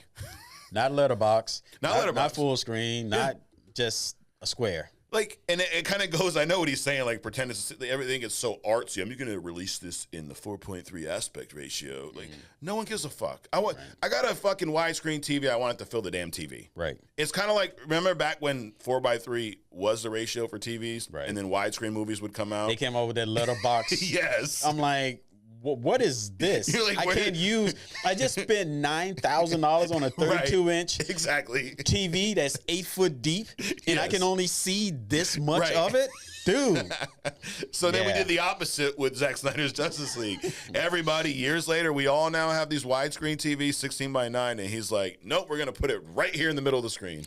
And all this stupid black space on the side. So that's a perfect example of what we was talking about earlier, where the director comes in, the writer comes in, and they want to become immortal through changing something, right? That makes no sense at all, right? Like, so, I mean, why? Why? Because he's trying to change an industry with this box thing. We're making superhero movies for comic nerds. It's like my man in Boiler Room. He's like, we're not saving the fucking manatees, fellas. Like, come on, we're making comic movies for nerds. We don't fill my entire screen with all kind of colors and crazy shit going on. Don't limit me to this while I watch. This perimeter. So this was I tried to find the reason for this, and they said they presented in a 4:3 ratio to HBO Max to preserve the director's creative vision. It was filmed in a square frame. It was filmed this way for IMAX, okay, because I guess IMAX is closer to that 4:3 ratio. And then his wife, Deborah Snyder, says she didn't want to change the aspect ratio because everything was framed that way. It's unique, and they would be losing part of the big frame if they chopped it off. Okay, it's smaller, and we have all this dead space on this. We're still losing something, And they added it's funny. If you have to add a disclaimer before your movie that says the 4:3 ratio is intentional and don't adjust your TV screens, there's probably an issue. But so anyways, but to go back to my man JK's question, explain y'all grievances. I don't hate the movie. Let's get that out of the way. Right. It's not a grievance. It's just a opinion. It's just not as good as a lot of other movies. Right. And I think, as my man Mayor Lorian here says, the ZS fanboys, I do think it's one of those where the fans kind of taint it because they act like it's the greatest movie that's ever been released. And if I'm scoring this movie, dude, I'd probably give it a 6.5 maybe. Right. Is that fair? Yeah. Like, it wasn't horrible, but it was drawn out. So here's my grievances. It was drawn out. It was boring. It was too dark. Like you said, comic, we want to see some cool colors. I'm not saying I don't like the darker tone, but when everything is so washed out and drawn out, and so I just think it was way too long. I didn't care for the overall story. Right. It felt like a rehash of Infinity War. You know, with the mother boxes versus the stone. And it was rushed. We went from one Superman movie to a Batman versus Superman movie with Wonder Woman and everyone else and their brother, the fucking jackass Lex Luthor, like, right. And then from there we got Justice League within 3 movies, dude. The Marvel had like 5 movies before we had Avengers. It was rushed too, so those are my agreement. It was rushed, it was boring, and the fans I think ruined it because they just release the Snydercut, release, and then it comes out and you're like, it's the same movie just slower. So yeah, that's my grievances with it. You agree? Anything you want to add to your grievance with this movie?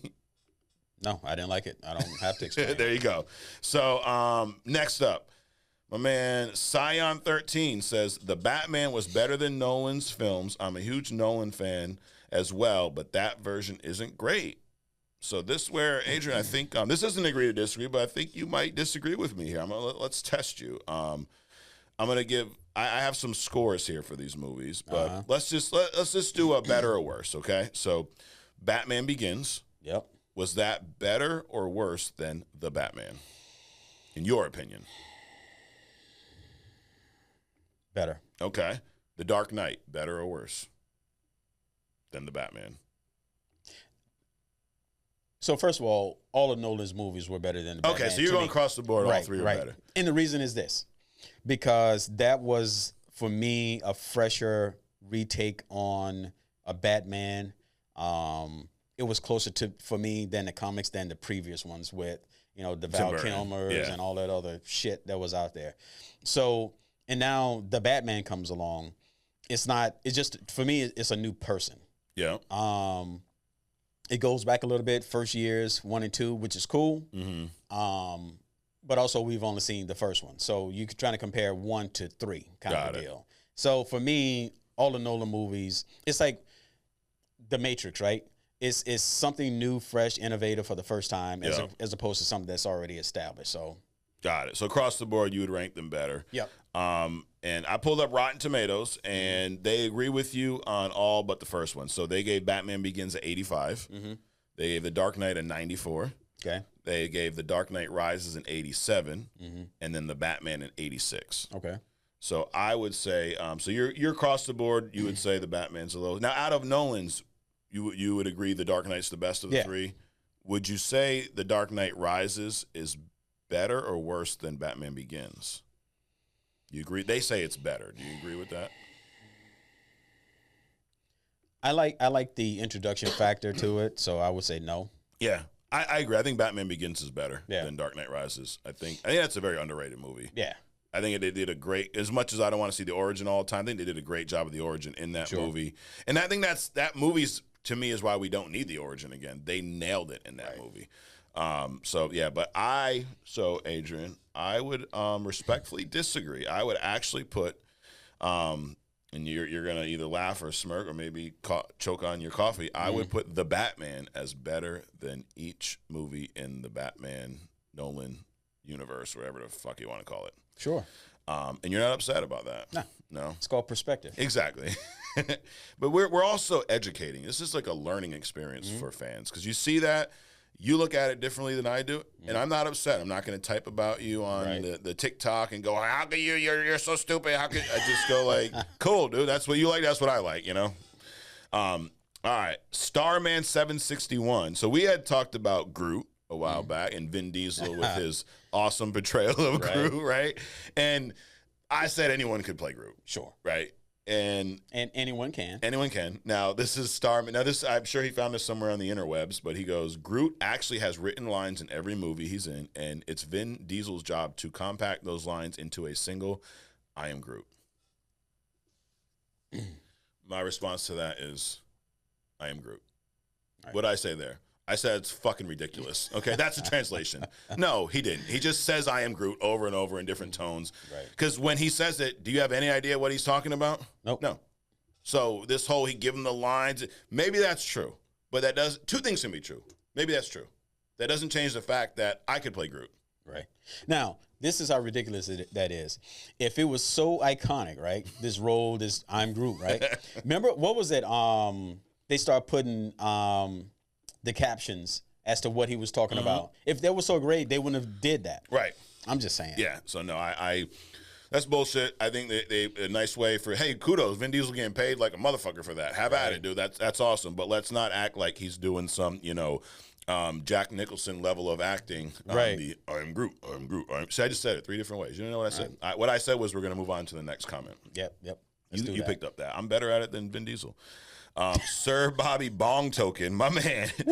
Sir Bobby Bong Token. That's a strong name. Yes, dude. That is great. I always suck suck with coming up with names. Like I'll just be like Mike 22. They got these amazing Sir Bobby Bong Token. So Antony Starr needs an award for Homelander.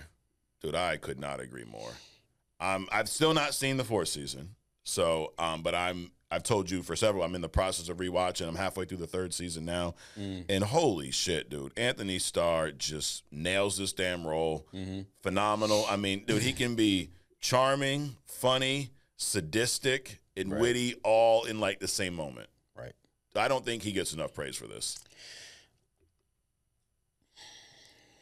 I think that the proper reward for Antony Starr is to give him the Wolverine role. Yeah, I'm just saying. Yep. Now I know I agree, but do you not think that Carl Urban should get a shot at Wolverine? Butcher? No. Really? He's too big. He's too tall. Okay. Starr is perfect. Yeah. I'm telling you. Okay. I see it as him, but for some reason, Carl Urban just, dude, he has that. He looks like Wolverine. Now, Hugh Jackman does as well, but this one... No, Hugh Jackman has been made to look like... True. Just like Carl Urban can be made to... it's like facial hair doesn't make you Wolverine. Yeah. And let me make a correction. Antony Starr is perfect as Wolverine. Not Antony Starr is perfect. I don't know the man personally. Yeah. I just want to clarify that because somebody's going to do a soundbite like they did with the Halle Berry thing. Right. Or they're going to think you hate Carl Urban now. He's a great actor. Just calm down. It's just saying, everyone relax. But yeah, I think with Antony Starr, again, that Homelander character, that's some next level shit. Moving on. Caught on the mic. He says, hot take that'll get me hate. Okay. Batman Returns was less of a Batman movie than it was a Tim Burton movie. I agree wholeheartedly with that. Right. It wasn't bad. And that's why I struggle when people are like, that's my favorite Batman movie. Well, it's not really a Batman movie.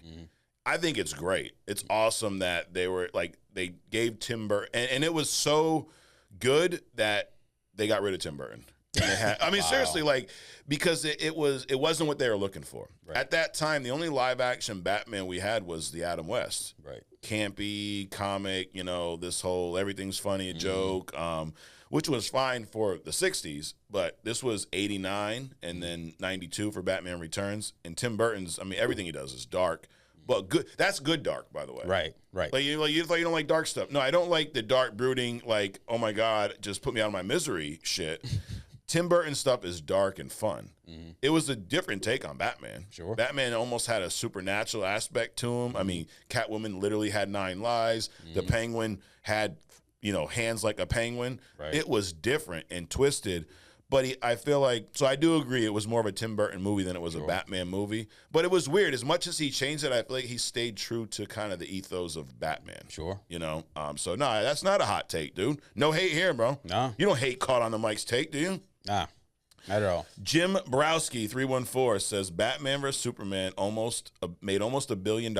I don't know how that's a bomb or a flop. So I'm going to explain it because this, I understand. Matter of fact, I'll pull it right up what they saw. I think it was like 700-800 million or something, which does sound like a lot, right? But do you remember who all was in this movie? You had Henry Cavill's Superman. Right. You had Gal Gadot as Wonder Woman. You had Ben Affleck as Batman. This movie had a budget of $325 million, and it grossed $874 million at the box office. I understand it grossed $870. This is around the time where Avengers: Age of Ultron was at like $1.2 billion. This was a few years before Captain fucking Marvel hit $1 billion. So if I said to you, Adrian, I'm going to give you $300 million, you can have Batman, Wonder Woman, fucking Superman, General Zod. It can be filmed in Gotham and Metropolis, Lex Luthor. You could have all of this, and you can't hit $1 billion? Right. That's sad. Yep. Like, it's all perspective. Sure. But you have the holy trinity of DC, and you can't hit $1 billion. We got Marvel hitting $1 billion with Captain Marvel. So that's why I say it's a flop. With that cast, what they had, at their disposal, and they couldn't hit $1 billion with $325 million. Holy shit. So that's why I say that. This guy, secret third thing, I don't want to know. Having rewatched X-Men animated series and its lead up to X-Men 97, absolutely agree on the movie's not doing justice. Granted, I haven't read many X-Men comics. We had said that X-Men. Now I agree. X-Men 97 did X-Men justice. Would you've read a lot of X-Men comics? Yes. Would you say that 97 nails the tone of the comics? To someone who's not read their comics, if you like X-Men 97, do you think you'd like X-Men comics? Absolutely. Yeah. Yeah. I think they got that tone down perfectly. Yeah. To the point where I would even be okay with the idea of taking some of the producers and directors that worked on the animated series and have them work on the live action movies. Sure. Because they get the tone of it, So, yep. Last comment we're going to respond to is Sushi Shad. Could you imagine loving food that much, like to name your name Sushi Shad? He's a big sushi guy. No. There's no food you'd be like, I love that one so much. Like, you wouldn't be like Hot Wing Adrian or something? No? Okay. Pizza Mike? No, I'm probably not going to do that. But anyways, he says, I would love if you guys talked about upcoming comic releases or just review a comic that you recommend people read. I'm pretty new to reading comics, and it's kind of overwhelming figuring out what to read or even where to start. Now, the last part of his comment here, dude, there are so many damn comics. Yeah. Like, you've been in the comics since, what, like a young kid, right? Right. Could you imagine now, like, trying to step into the comic book world, never reading comics? Right. That's assuming that you don't even fall off the major two bandwagon. You got Marvel and DC. Right. And forget all the other stuff that's out there. Then the graphic novels, and then the Japanese animations, and it's crazy, dude. It's a lot. Like, I don't know how anyone keeps up. So, but now I know you're more of like an era, right? Hey, start with this, read this character. If I was brand new, like my man Sushi Shad here, where would you suggest I start? Just walk into a comic book store, find something that you heard of, or the cover looks good, and just start reading it. Just get into it. Just pick it. Because what's going to happen is you are either going to love it or not. You'll move on. And then once you get interested in a character, you're going to want to start digging into that character. Yeah. And that will take you down these little rabbit holes. So just get started on whatever. It doesn't really matter. And then you'll eventually end up in a place. Now, whether that's years and $10,000 later down the road, I mean, if you go down this comic bunny trail, you're going to do that anyway. Right. So... Yeah, it's just like anything. Just get started. Yeah, because you're right. There's so many reboots, origins, this version, that version. It almost doesn't matter. Right. I agree. Definitely find something that you like the look of it, because that could screw it up. There's definitely older comics, Adrian, that are before my time that I know are good stories, but I can't get past the old art. Like, I understand that's what they had at the time, but you pick up something new. Like, we did the Secret Invasion or Secret Wars comparison. Those would be too good to start with, right? You had the original one, which the art at time, it was more like the coloring. They had limited color palette, so everything kind of looks the same. And then you had the newer one where the artwork was insane. That was from like 10 years ago. Right. So I think Secret Wars, I would suggest like any of those, if you're looking to Marvel, do one of those Marvel events. Because you're going to get a little bit of all these different characters. And then from there, because like X-Men, Avengers, all these groups are in there. Fantastic Four usually pop up. And you kind of get a little feel of everyone. And then from there, you can branch out and go, hey, I really like the Fantastic Four. Let me go down that. Or I really like Spider-Man. Let me go down that.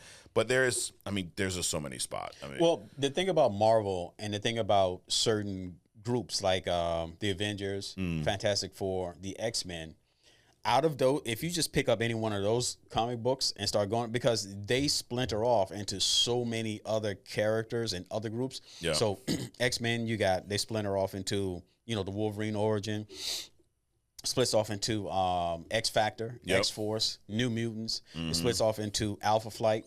It splits off into the Hellfire Club, right? And then the Wraith, all the spacefaring stuff, Lilandra, that whole thing. Then you get into the Avengers. You got that. First of all, they're a team of individual, people. So you got the whole Iron Man saga. You got the whole Captain America thing, the whole Hulk thing. Yep. So you can splinter off into the Fantastic Four. You get into Doom. You get into Galactus. You Silver Surfer. Yeah. It's just so much stuff, dude. But if you just picked up one of those three, you would find yourself, into so many other places. And the same thing with DC. You pick up the Justice League, and then you'll stop there. Right. But, that's DC. Exactly. And I also think, obviously, if you're watching our shit and commenting, you've seen the movies and shows. Yeah. Right? So, I'd say if you're a big fan of the MCU and you like, the Captain America movies, that I would dig into Civil War. That's a great event. If you like the Infinity War, Endgame, the big moments, I wouldn't go Infinity Gauntlet because or the comic of Infinity War is nowhere near the level of the movies. Right. I would then go Secret Wars, either the new one or the old one. And if you're a DC guy, Batman, I think one of the best Batman comics to start with is The Long Halloween. Sure. It's you can buy it in a graphic novel. It's 12, 13 issues, so it's a decent chunk of reading. They explore all of Batman's rogue gallery pretty much. And then you also have that grounded story with the criminal, and the artwork's phenomenal. Sure. So if you're going DC, I'm a little Batman biased here. Sure. Start with The Long Halloween. If you're going Marvel, I think if you want big, epic comics, Secret Wars is a good one to start with. Also, there's a lot of X-Men stuff. Dark Phoenix is a great novel. Right. Man Kills God.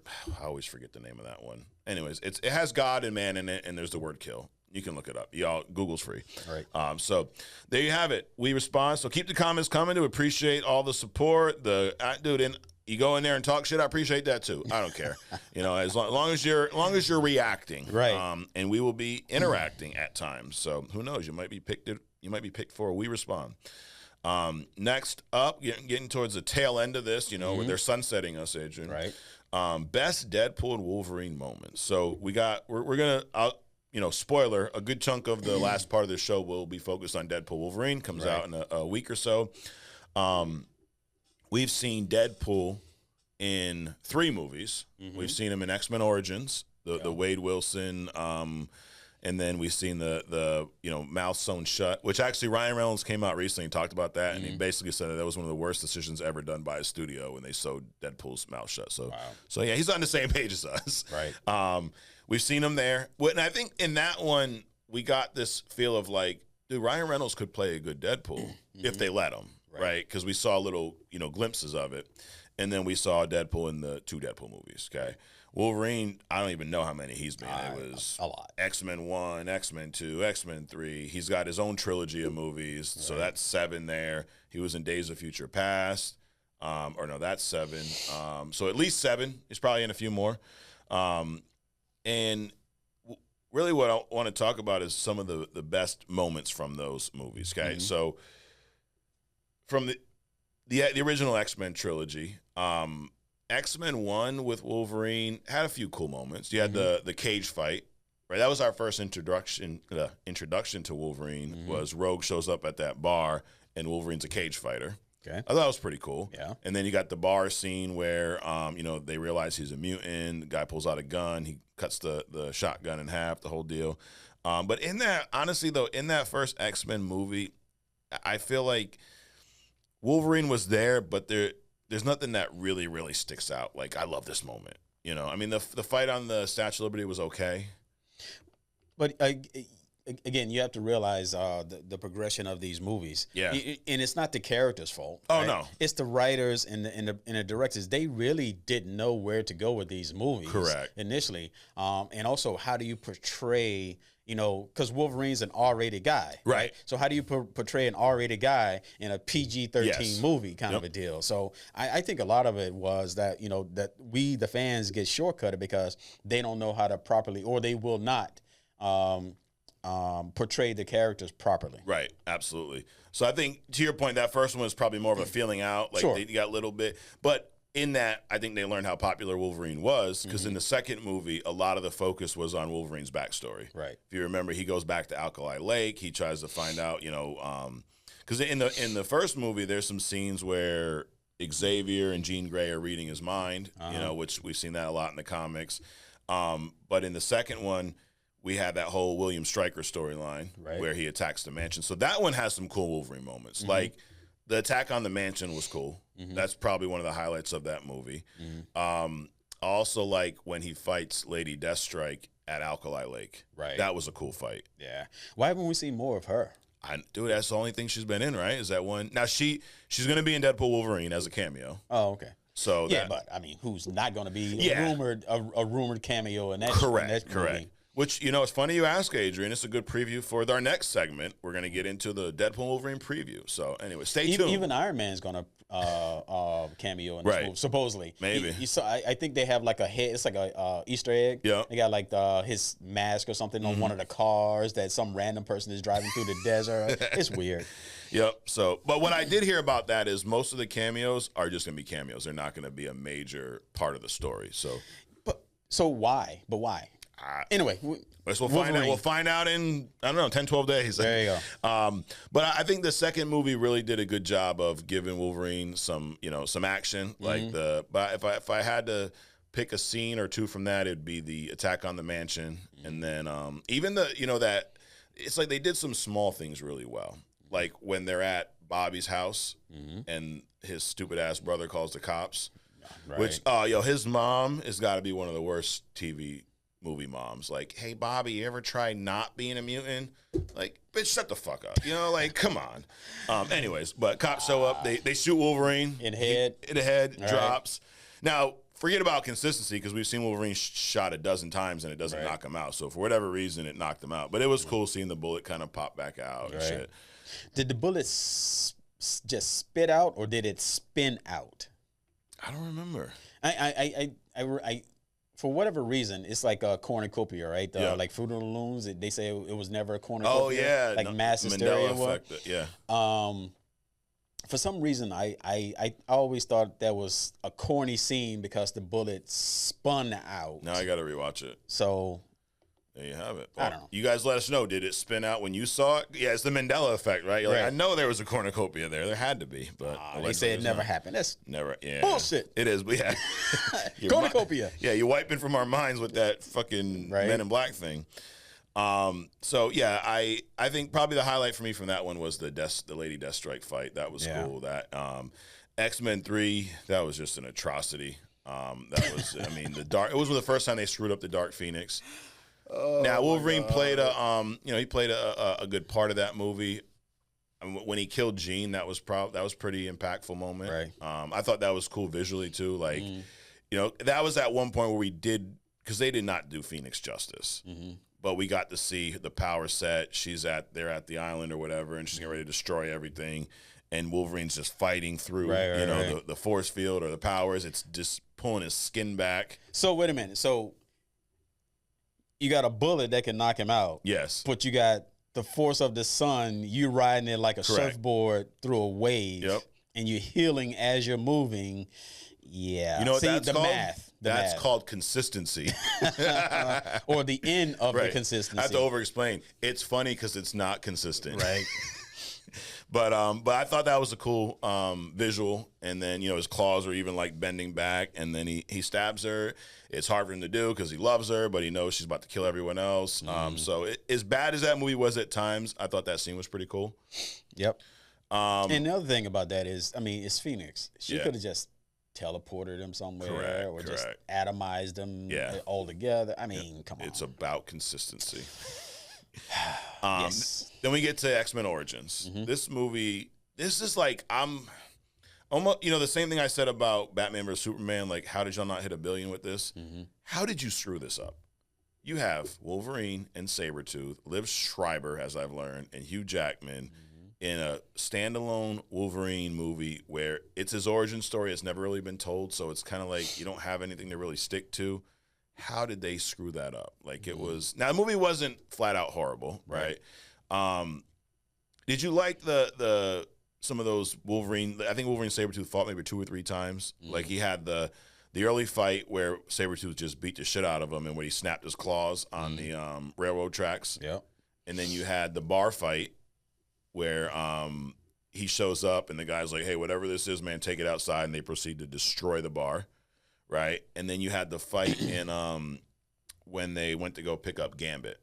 And Gambit kind of intervenes to that fight. And that's, I think, the first time they fight with Wolverine's claws.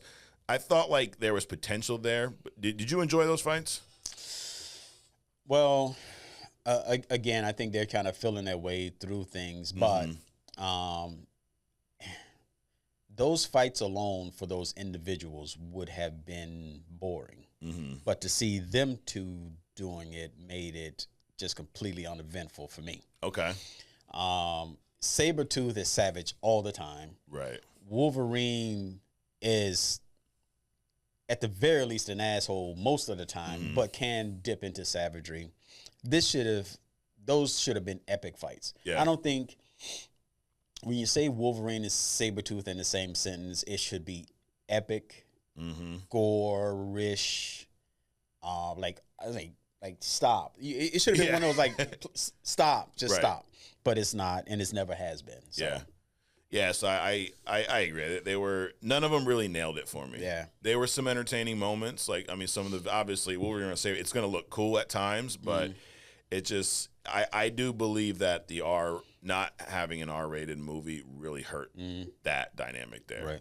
The Boys has more gore than those two, you know.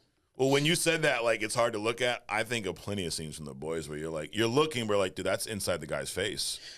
Dude, the first episode when A-Train ran through the girl, it's like, wait a minute, what just happened? Yes. Epic. Yes. Epic. Yep. No doubt. So I think, that movie with an R-rated, if that movie had an R rating, I think they could have taken that. I know, they'd take it to the next level. The Wolverine, that's the one he goes to Japan. You like that movie? Not really. It's kind of. I mean, it's like unmemorable, which means that there wasn't anything. But oh my god, There's a scene in there. This one is actually a little bloody for a PG-13 movie where he's taking the little mechanical spider that somehow is in his body they didn't know about. Remember, he cuts his own body open on the operating table. The Matrix. Yeah. Are you saying they borrowed that? Inspired by maybe? Possibly. But that scene was a little gory, and then I think the train scene was cool when they're fighting on the bullet train in Japan. Yes. That was pretty cool. They ruined it with the end though, with that giant samurai shit. That was just ridiculous. Why does Wolverine need to fight someone 10 times the size of him, and he's an old guy Anyway, yeah, Wolverine, I think, was not unmemorable, as you That is their version of escalating, meaning that, you have some things in the movie that's exciting, that's eye candy, so we got to up it, which they didn't fail to do. No, and that never really works. Like, just because we like, this, and that, doesn't mean we need all of it combined times 100 at the end of the movie. Right. Like, anyways, Logan, we said this last week or the week before, it is the best Wolverine movie. Sure. This one had some amazing moments. It's now you struggle with the whole seeing the characters aging, right? Like that. You're not a big fan of that. Not the characters, the actors. Aging in the movie. I'm just not. I don't like seeing Patrick Stewart looking like he's demented out. Yeah. I don't like seeing Sam Jackson all pot bellied out as Nick Fury. These are iconic characters. Keep them active, mobile. Keep them true to their character. I'm not saying that they can't age out as characters, but for them to go there, just when comic book characters are just coming out, you like age a character out. It's just weird to me. Yeah. There's a few scenes, and I guess probably should say as a disclaimer. I didn't rewatch all these movies this past week. I'm literally bringing them up, and whatever hits me, hits me. Right. So that's how we do it here. Right. Few scenes that really stick out in this. There's that early scene when they're at Logan and Charles' kind of compound with Caliban. Right. And the girl shows up, and I forget the villain's name with the mechanical arm, but they show up, and there's this big fight scene there where Laura throws the fucking guy's head like a bowling ball.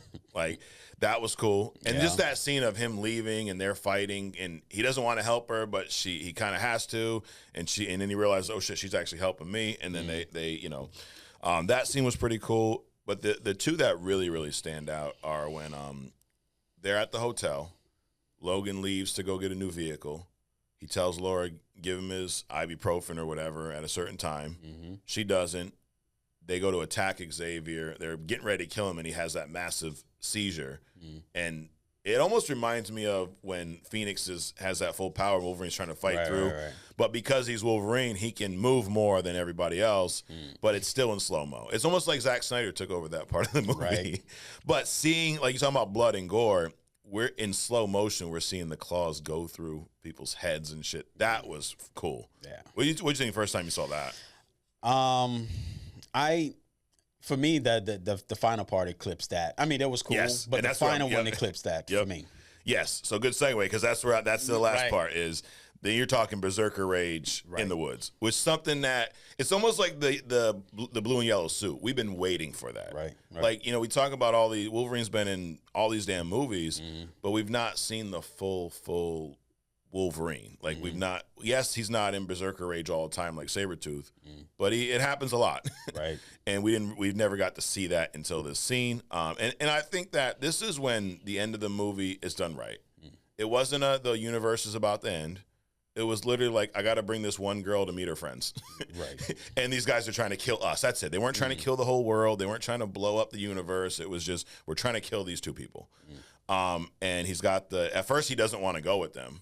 There's a lot of emotion too in this, because this is where he says the statement to Laura that I don't want to go with you because people I care about get hurt. And she hits him with well, I guess I'll be fine then. Like damn, dude. And then, of course, Wolverine, he's a tough guy. And then at the end, he's like, I got to go save these kids, And he takes the green shit that says, don't use all in one dose.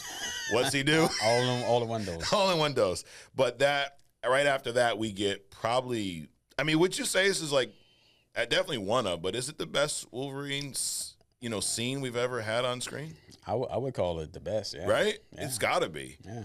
Running through the woods and just decapitating folks, cutting limbs, like just Berserker Rage. And Hugh Jackman did a great job, and just like, dude, all the Wolverine scream, because it's not like you're playing Wolverine, you're not just reading the script. You got to become an animal, dude. Exactly. He's screaming, and but yeah, I thought that was amazing. What'd you think of the Wolverine death?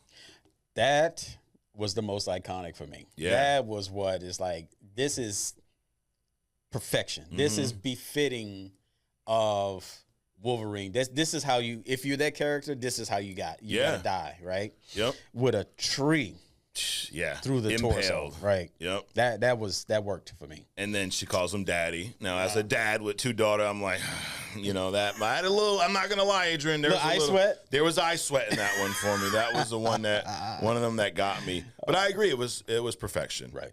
That, however you feel, my only really gripe with the Logan movie is the Logan clone being the main villain. That was a little cheap. Yeah. I said this before, if you make him Sabretooth, this movie's one of the greatest movies of all time. Like but they didn't, so whatever. But it still is. To me, it's up there, like top probably 3 or 5 comic book movies of all time. Sure. It's definitely up there. Best X-Men movie. Yeah. Because they actually did him justice in this. But yeah, the last scene, the death, I agree, perfection. Now, would you do you think that is better than, equal to, or not as good as the Ironman Tony Stark death? Better. Really? Yeah. Put the Wolverine over Tony Stark. Yep. Yeah. We talking scenes. So yeah. Tony Stark, the Iron Man death was more impactful in meaning. Yeah. Him dying meant saving the universe. Okay. Right. Yep. Wolverine just dying because he's just dying. He saved this one girl. Right. So it's two different. Okay. Deaths, but for the visualization of it, Wolverine. Got it. So visually Wolverine, but impact, you're going Tony Stark. Sure. Yeah. I agree with that. I think because of all the years that, I mean, this Logan character is almost a one shot. Like it kind of ties into the X-Men, but I think they've said it's like another variant. Like it's not really meant to be that Wolverine that we've seen for years. The Tony Stark was a Tony Stark we've seen for over 10 years. We've seen him go from the arrogant, selfish ass to someone that literally made the ultimate sacrifice. Right. And there's so many tiebacks. Like if you remember in the first Avengers when him and Cap were at odds, I think Cap literally says, like, you're not the guy that would make the sacrifice. Like, you wouldn't, step on the line. And he's like, I'll just cut the wire. Like, no, I'm not obviously never going to sacrifice myself for anyone. And then he ends up making the ultimate. So it was full circle. Yeah, so I agree. Impactful, definitely. Tony Stark, but visually, dude, get the freaking tree sticking out of his abdomen. So, yeah, definitely perfection at the end. So that's Wolverine. Deadpool, we've seen him. So in the first movie, the first time we saw him was Origins. I mean, the best Deadpool scene for me is when they show up in that, I forget where they're at, but they show up to that big office, everyone's shooting the bullets, and we see him slice the bullet in half. Like he does all the shit with the swords. Yep. That was cool. Yeah. But outside of that, then they ruined him with the mouth sewn shut and all that garbage, which the best part of that was when they cut his head off. Right. But then the two Deadpool movies. I mean, the leaked footage that even got this movie the green light was the highway scene. Yeah, that was it for me. Oh yeah, and then they perfected that in the movie. Like, is that the highlight of the first movie for you? Yeah, oh, definitely. It's definitely that one. It's just like so casually. Yeah. Just let me just go murder everybody, right? Right. So that was pretty cool. And then the movie, then the moves and the interaction, the firefight and stuff on the bridge. Yes. After the fact, Oh, so that was pretty cool too. Yep, dude, I love the part where all the guys kind of heads line up. Right. He shoots through all of them. Like, damn, I got like 3 bullets. Yep. One, straight through 2 or 3 heads. What's funny, it's funny because a lot of the stuff the character is saying is accurate. Like, they don't have the same budget as these Avengers movies and stuff, so they have to get by on a smaller budget, which means less weapons. Like, so that whole, only have one gun with 9 bullets is it's intentional because they don't have the money to do this big old, grenades launched and the whole bridge is blowing up. Like, dude, we got to keep this somewhat grounded for a Deadpool movie. Yeah, you got infinite bullets. That means infinite budget. Because Exactly. you got to have infinite, villains to kill or something. Yep. But yeah, I would say I agree. Highlight of that movie is definitely, and although the end scene was good too, but I think if the highway scene wasn't as impactful, we probably would be talking about when they fight on the old helicarrier. Which it was cool. Yeah, it was cool. But it was funny in that when he takes the Hugh Jackman picture and staples it to his head to kiss Vanessa for the first time with his, demented looking face. I thought that whole storyline was pretty cool too. Romantic, all that kind of stuff. He didn't want to reapproach her after his death, right? Because he was scarred. Exactly. He didn't think that he was the same person to her that he thought that she would think he was. So that was pretty cool. Yeah. Deadpool 2. So there's a lot of action in this one. Yeah. Trying to think maybe the cable scene when they're in that whatever the shit's called that's kind of dry, that big bus almost with the prison escape. Right. That was definitely up there. The coolest scene for me was when they jumped out of the plane and everybody started dying. That was great, yeah. My man went into a wood chipper, man. Oh, and then the guy with the venom, that spits the shit up, the vomit. Right. It disintegrates the other dude. Yep. And he also got my man Peter's arm in the whole thing. Yep. I think that from an action standpoint, that cable, the big fight on the highway. Sure. On the road. On the road. That was cool. Juggernaut. I know you're not a big fan of the Juggernaut in that movie. I actually did like him. I thought him being that massive was cool. And when he takes Deadpool and snaps him in half like a freaking Slim Jim. So anyway, those for me best scenes or just most memorable in those movies. And I believe that with these two together, with the rated R rating and the MCU's budget, I think we're going to see scenes like that, but on steroids, you know. So a little preview, Adrian, Deadpool, Wolverine. I got some stuff here. What we know so far, movie's going to hit July 26th. Obviously, Ryan Reynolds, Hugh Jackman will be in it. Emma Corrin plays Cassandra Nova, which is a telepath, telekinetic villain who is kind of a evil twin sister of Xavier. Okay. We saw a little glimpse of her in the trailer. And I never heard of her before this movie. No, me neither. And she's like, it's like this weird. She's not like she was like in the womb with him and then was killed, but then lived in like some other plane, and then it's a whole thing. But anyways, she's powerful. She's evil. That's all you need to know. There you go. And we saw that scene where she's literally controlling Wolverine. Like she slams his claws into the ground, like brushes him off the side like nothing. Right. So she's crazy powerful. So I think that would be cool. I also like that too, having a villain we've never really seen. Sure. Vanessa's back. Negasonic Teenage Warhead's back. Yukio's back. Blind Al's back. Dude, I fucking love Blind Al. Right. Blind Al is classic. Dopinder's back, who's hilarious. Dopinder is actually the one at the end of the movie who killed the teacher from the school. Yeah. Remember Deadpool goes back in time and Cable's like, no, don't kill him. And he's like, I'll just let karma get him. And the car comes in, boom. Dopinder is hysterical. So all the usual suspects are back. I wonder if they're gonna have like a sidekick movie, like the lady from Venom, at the in the store. Oh yeah. And then Dopinder and all these other. All that. Yeah. Dude, they can do like a little one-off, Disney Plus special. There you go. Give them like 40 minutes or so. Take some of that, budget that they gave to, not COs, that's DC. Take some of that $300 million they gave the Batman, Superman. Anyways, TVA will be in here. There's a new TVA character. Matthew McFadden plays him. Mr. Paradox. I think he's the one who's talking to Deadpool in one of the early trailers. Okay. So we got TVA. We don't know much about the plot, which I love. Like, sure. When's the last time we've been a week out from a movie and have not seen most of the movie in a trailer? Right. Never. So what we do know is Deadpool and Wolverine are teaming up to fight some common enemy. It's going to be a multiverse aspect because everything in Marvel has to have the multiverse now, right? There were some rumors about them kind of exploring past MCU events, almost like they did in Endgame, but with the Deadpool Wolverine spin on it. So there is that one scene we saw in the trailer where they're jumping through an Endgame or a Doctor Strange type of portal. Right. So that, who knows? There's been we know that ton of cameos, right, that have either been confirmed or suspected. Pyro, that one's been confirmed. The original Pyro actor is back in a comic accurate suit. That's cool. Jennifer Gardner as Elektra has been confirmed. Oh, really? Yeah. Yep. Okay. So that's interesting. Chris Hemsworth as Thor, but this is just like archival footage that you're using. May probably be just like a one-off scene. Sabretooth, Tyler Mane, we saw that in the trailer with the long eyebrows again, so staying consistent. Toad, Lady Deathstrike, and Azazel also will be making an appearance. So Lady Deathstrike, that'd be cool to see her again. Yep. Toad was Toad's like that guy who's just kind of there. Like, who cares? Right.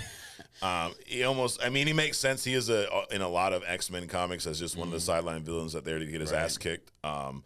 So those are the confirmed ones. Rumored, Patrick Stewart as Professor Xavier, which I know you're not big on that one. Right.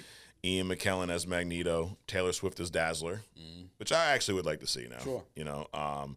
James Marsden as Cyclops. I'd be cool with seeing him come back. Famke Jensen as Jean Grey, Halle Berry as Storm, hopefully not. Josh Brolin as Cable, Sophie Turner as Jean Grey. Let's not. And then Loki is rumored, and then also Henry Cavill as a Wolverine variant was a rumor at one point. So, but I guess the good news is what we've learned is if most of the cameos are just going to be like a one-off. I would assume, like you mentioned, Across the Spider-Verse. When they're at the Spider Society and you see all these Spider-Men for like real quick moments, I would assume a lot of this is going to be some shit like that. Like one scene where they're all, which it'd be cool to see them again and then move on. Like I hope, what would be the point though? Just to get these big names in the movie and because it become a cameo fest for a few minutes. Who the hell knows? Now there is a rumored like kind of high stakes multiversal narrative that will kind of tie into the MCU. Because what we do know is that at the beginning of this movie, Wade Wilson is he's retired from Deadpool, and he's living his life as like a used car salesman. Right. And then TVA shows up at his house like, yo, we need you to fix this shit. And then for some reason, he needs to recruit Wolverine, who, like we see in the trailer, is reluctant to join him at first. So there's going to be some convincing there. But that's all we really know, dude. So I'm good with that. Yeah. I'm good with It's that. kind of like, hey, Marvel, not if, we know you're watching, right? Because you are. We got about 10, 12 days till this movie comes out. Let's just keep the level of, leaks, and let's keep it where it is. We don't need to see any more. Right. If you want to send us another trailer, don't. Just take the ones you had already and repurpose the footage, because this is I'm excited about going into this with a lot of things that are rumored, not many things confirmed, not many things leaked. So I and my prediction stands. I do believe it will be over $1 billion film. So anyway, there you go. What's the drop date on this?